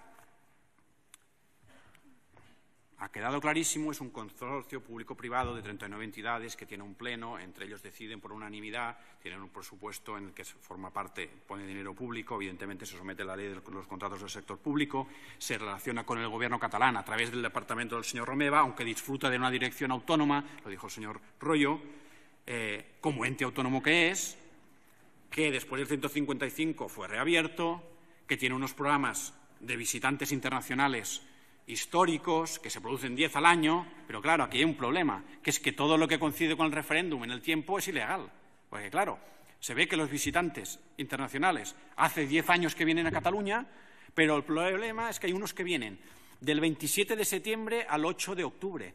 Y claro, como hay el 1 de octubre en medio, entonces ya es ilegal. Bueno, esta gente vino a ver, y que yo sepa, ver las cosas no es ningún delito.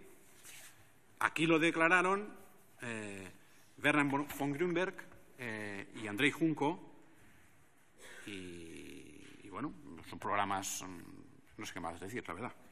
En cuanto al tema de la señora Elena Cat, participó en un proyecto académico de análisis del contexto político catalán que empezó en verano de 2017. Claro, como coincide en el tiempo con el referéndum, también resulta que es ilegal, aunque nadie ha dicho que esté vinculado con el referéndum, ni que le dé un apoyo, ni que contribuya de una forma decisiva a dotarlo de una licitud que rebase el principio de fragmentariedad y subsidiariedad del derecho penal. Y entonces tenemos que viene aquí una señora y nos dice que le encargan un estudio igual que el que dijo el señor Jacint Jordana que se había hecho anteriormente, un proyecto del IBEI, que nadie lo cuestionó, que son proyectos académicos de contexto político, y esto es lo que hay.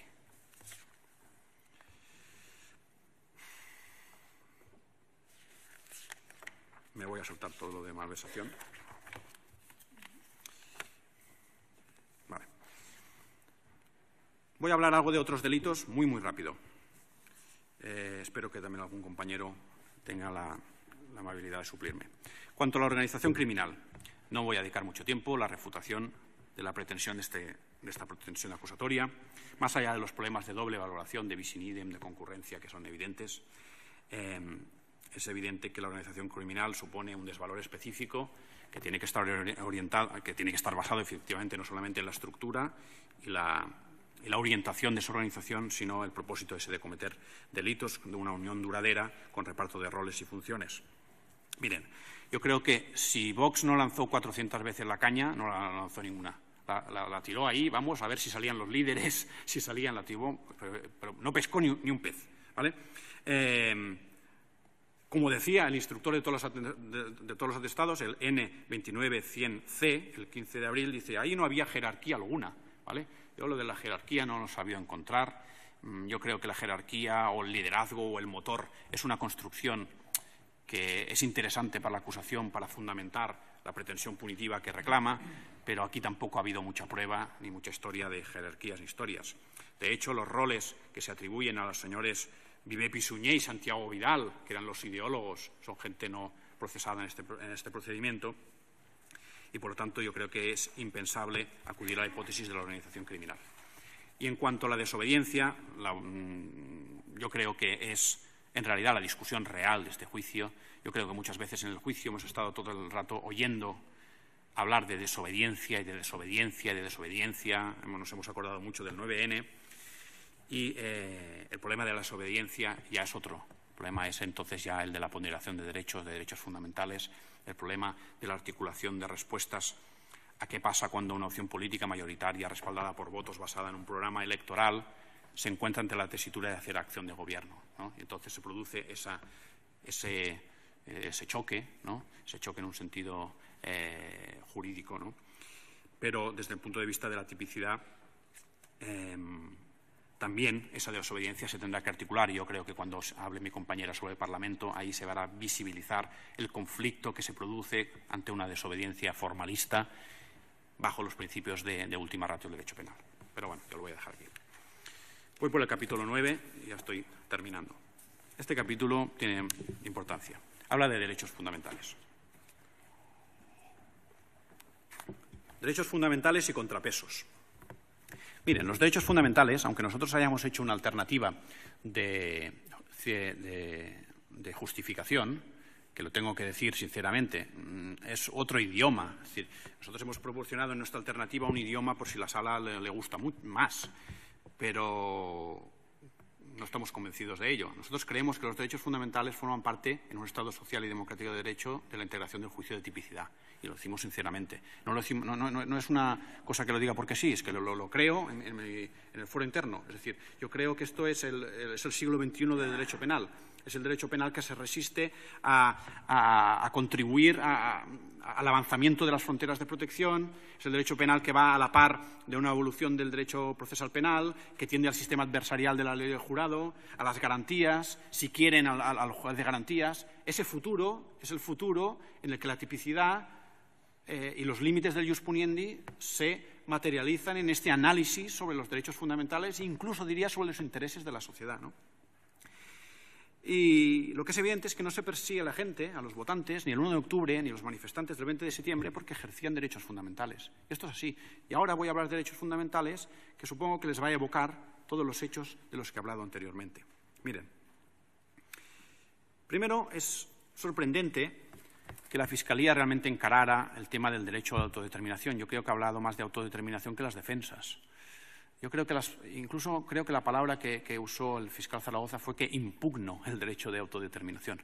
Miren, el derecho de autodeterminación tiene muchos adeptos, tanto en la visión de descolonización, que yo creo que es bastante atávica, que defiende la Fiscalía, como los que defienden lo contrario, que dicen que es un sistema de resolución de conflictos que se ancla en el ideal de justicia y de paz mundial como criterio para otorgar a los ciudadanos ese poder que les enfrenta a una situación en la que su propia voluntad cuenta y, por lo tanto, engrasa la democracia, ¿vale?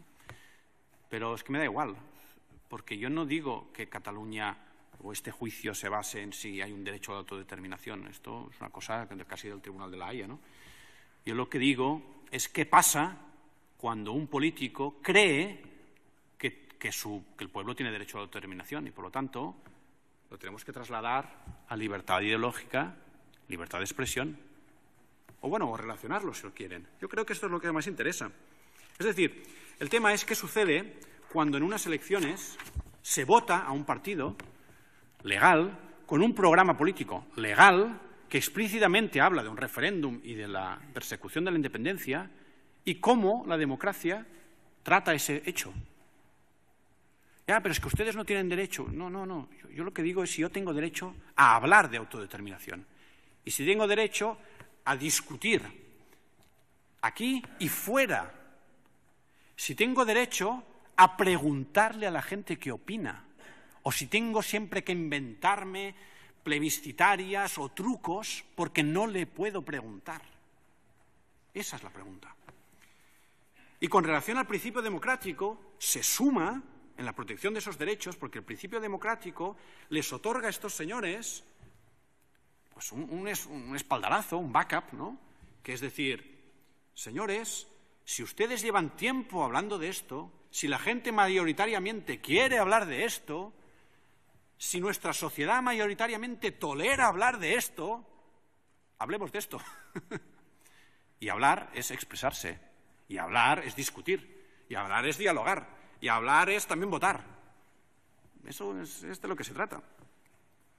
La libertad de expresión constituye uno de los pilares básicos de la sociedad democrática, de su progreso y de su desarrollo, como lo ha dicho 1000 veces el Tribunal de Estrasburgo y esta propia sala.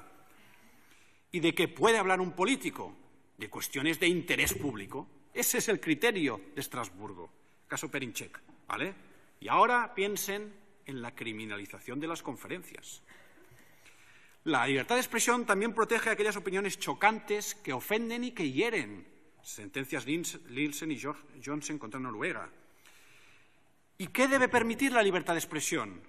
Las opiniones y manifestaciones en defensa del derecho a la autodeterminación, explícitamente lo dice Estrasburgo, incluyendo términos como lucha, choque, conflicto, porque esos términos se insertan dentro del debate político. Sentencia Erdoğan contra Turquía.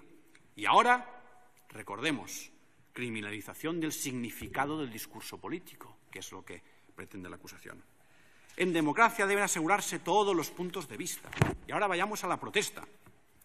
La protesta es el derecho a reclamar otros derechos, es la crítica al poder público, es el contrapeso, el contrapoder.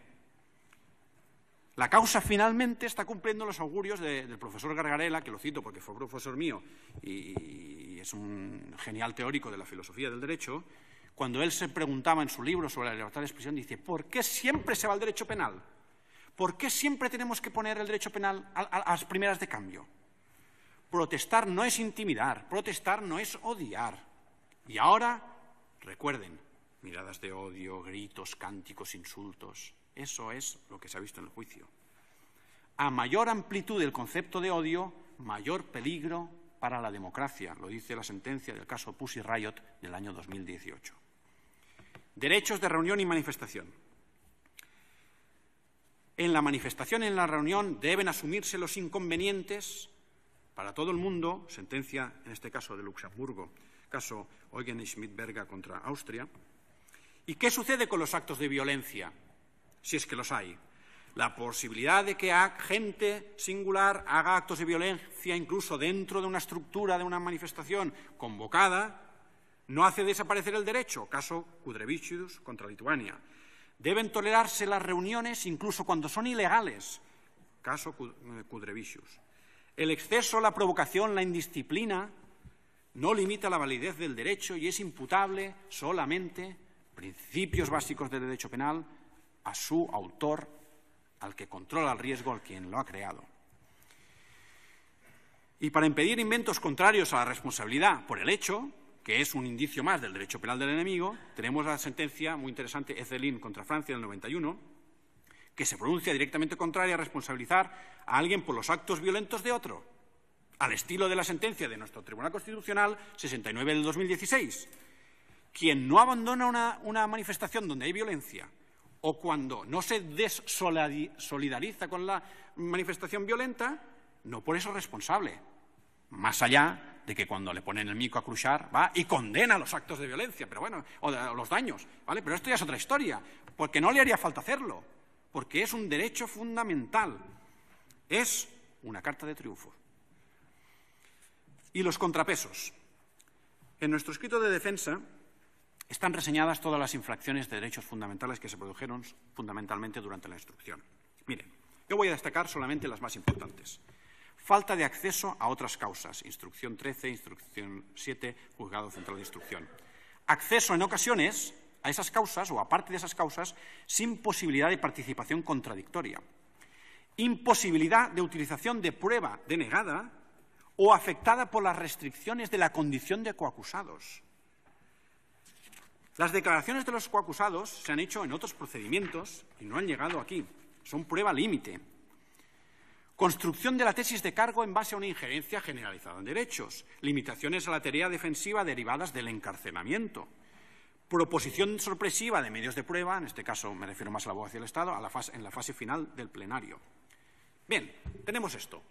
Pongamos que el tribunal valida todo esto. Es decir, miren, no ha habido una vulneración relevante de derechos. Lo que no puede negar, en todo caso, el tribunal es la necesidad de aplicar contrapesos.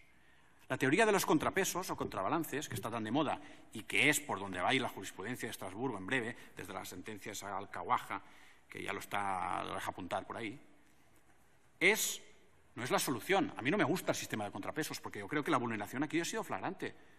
Pero lo que no puede ser es que no se nos aplique la discriminación positiva. Alguien va a decir, discriminación positiva, bueno, es que la discriminación positiva es la esencia del derecho penal. El derecho penal se basa en la discriminación en favor de la defensa. Eso ya de base. Pero cuando uno tiene estos problemas, los que hemos tenido nosotros, el tribunal nos tiene que compensar. Porque tiene que restaurar el sistema. Porque el sistema es el que aguanta el Estado democrático y de derecho. Por lo tanto, les reclamo estos contrapesos.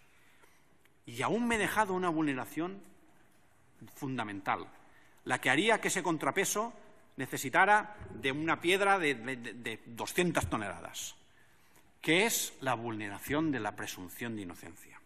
Mire, todo el mundo miramos la tele, bueno, cada vez menos, leemos los periódicos, cada vez menos, pero lo que es evidente es que ya han dicho la fecha de la sentencia, el sentido de la sentencia, tal, pero bueno, es que da igual, porque eso no es la realidad, eso es basura. Está claro que no hay sentencia. Ese no es el problema. El problema es que se ha instaurado la discusión sobre las condiciones de cumplimiento de una pena de prisión de 15 o 20 años en el debate público. Y eso no pasa nada si lo estamos discutiendo hace 20 años. Pero es que ahora estamos en otro momento. Estamos en otro momento de la historia y nos toca decidir qué pasa en un sistema penal moderno y en un Estado democrático de derecho. La pregunta es si vamos a tolerar que cuando se juzga a un ciudadano se siente aquí y antes de empezar el juicio estén hablando de en qué prisión cumplirá la pena, en qué régimen de cumplimiento, cuántos años estará y en qué celda se va a alojar.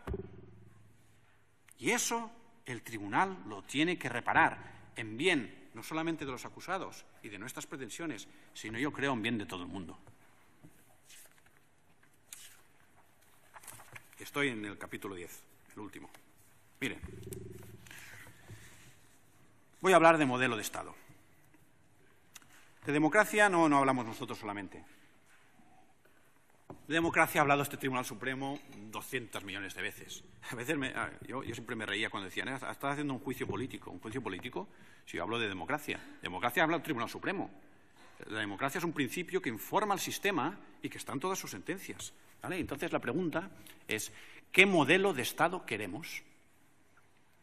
¿Queremos un mundo feliz? Y lo digo entre comillas, el de la acusación, el que nadie protesta, en el que nadie insulta, en el que cuando viene la policía y dice apártese, el señor se aparta. Ese es el modelo que dicen las acusaciones. Bueno, pues me parece muy bien. Si quieren, pues lo confirman.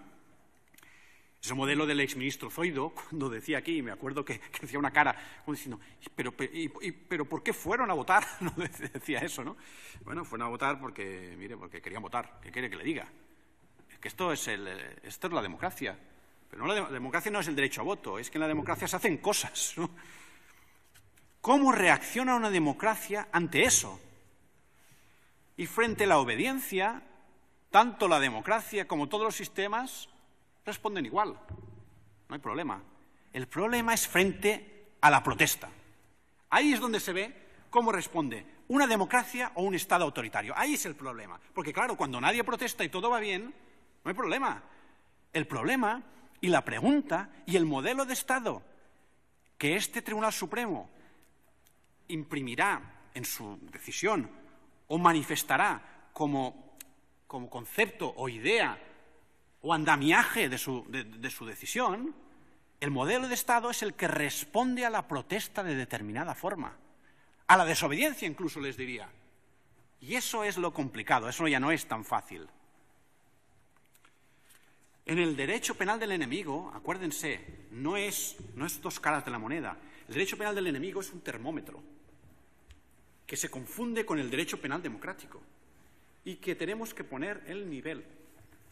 Pues ese es el nivel que tiene que poner el tribunal.